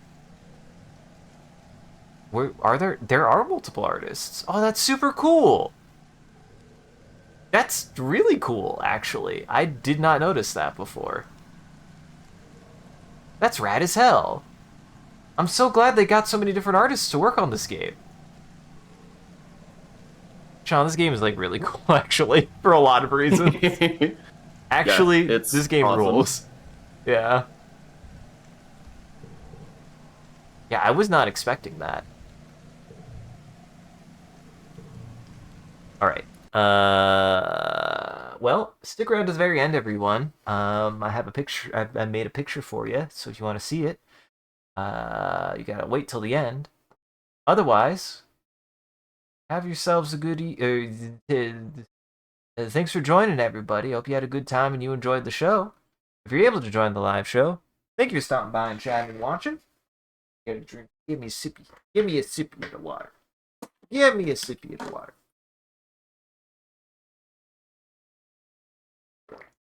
Put that liquid in your mouth. Liquid inside my body. The liquid goes inside my body. So, thank you for joining, everybody. Hope you had a good time. Hope you enjoyed the show. If you're able to join the live show, thank you for stopping by and chatting and watching. If you're watching this in the future, thank you for taking the time to going back and rewatching the VOD. We appreciate it. If you're out there and you enjoyed this and you want to see more of what we're up to, I recommend scrolling down below and following or clicking any of the links. There's a link to all the socials and the Discord down below. We also post when we go live on any one of those platforms, as well as anything else that we're up to. And you could just come out and hang at the Discord. It's a good time in there. Speaking of which, a shout out to our community and out in the Discord and everyone who follows. You guys are a wonderful audience, and we appreciate you. If we do anything particularly entertaining or noteworthy, feel free to clip it and share it on the internet.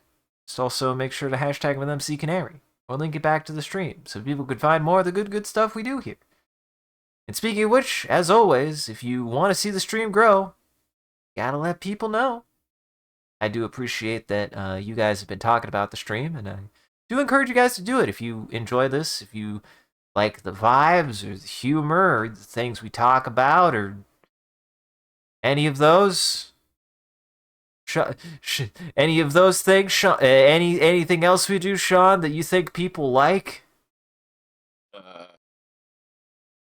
Talk a lot, do the funny yell, hit the gritty.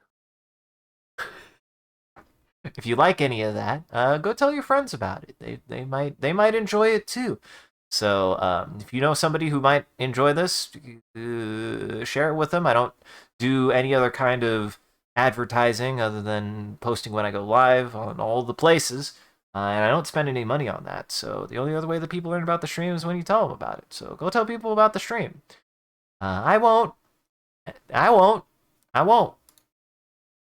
And as always, a huge thank you to all of our supporters on Patreon, Coffee, and Twitch. Your generosity allows us to continue to expand the stream, as well as take on more projects, and the stream would not be made possible without viewers like you, so we thank you. If you want to see your name added to this list, as well as some other benefits you get, you could always subscribe directly on Twitch. Check out the Patreon or Coffee here. It'll show you everything that you can get, and any amount is always appreciated. Once again, thank you. And thank you to Mods doing a wonderful job holding back the robot army to becoming famous. Thank you, Sean, for sharing this game with me. I had a great time. This game is really fun. I like its art. Yeah. I like what it's going for. I like that it involves childhood trauma. It's good. We love childhood trauma. We love childhood trauma here. Will you have any housekeeping? Nah. Well, make sure to go check out everybody else's stuff in Goblin Entertainment here. That link tree will take you to everyone else's channels and everything that they've done and they've been up to, and you can find the rest of my stuff here. That has everything that I post to. I highly recommend checking out the VOD channel right now. It's doing something. But namely, if you want to check out the rest of this stream, if you were able to only join halfway through, if you want to see what we did earlier on in the stream, or I highly recommend checking out. We also have the Mothership game sessions, all posted to the VOD channel, as well as shorts and audio logs that I'm making out of the Mothership game. So you can find that and more and everything else, and you should go check everybody else in Goblin Entertainment. And stick around, we'll go say hi to...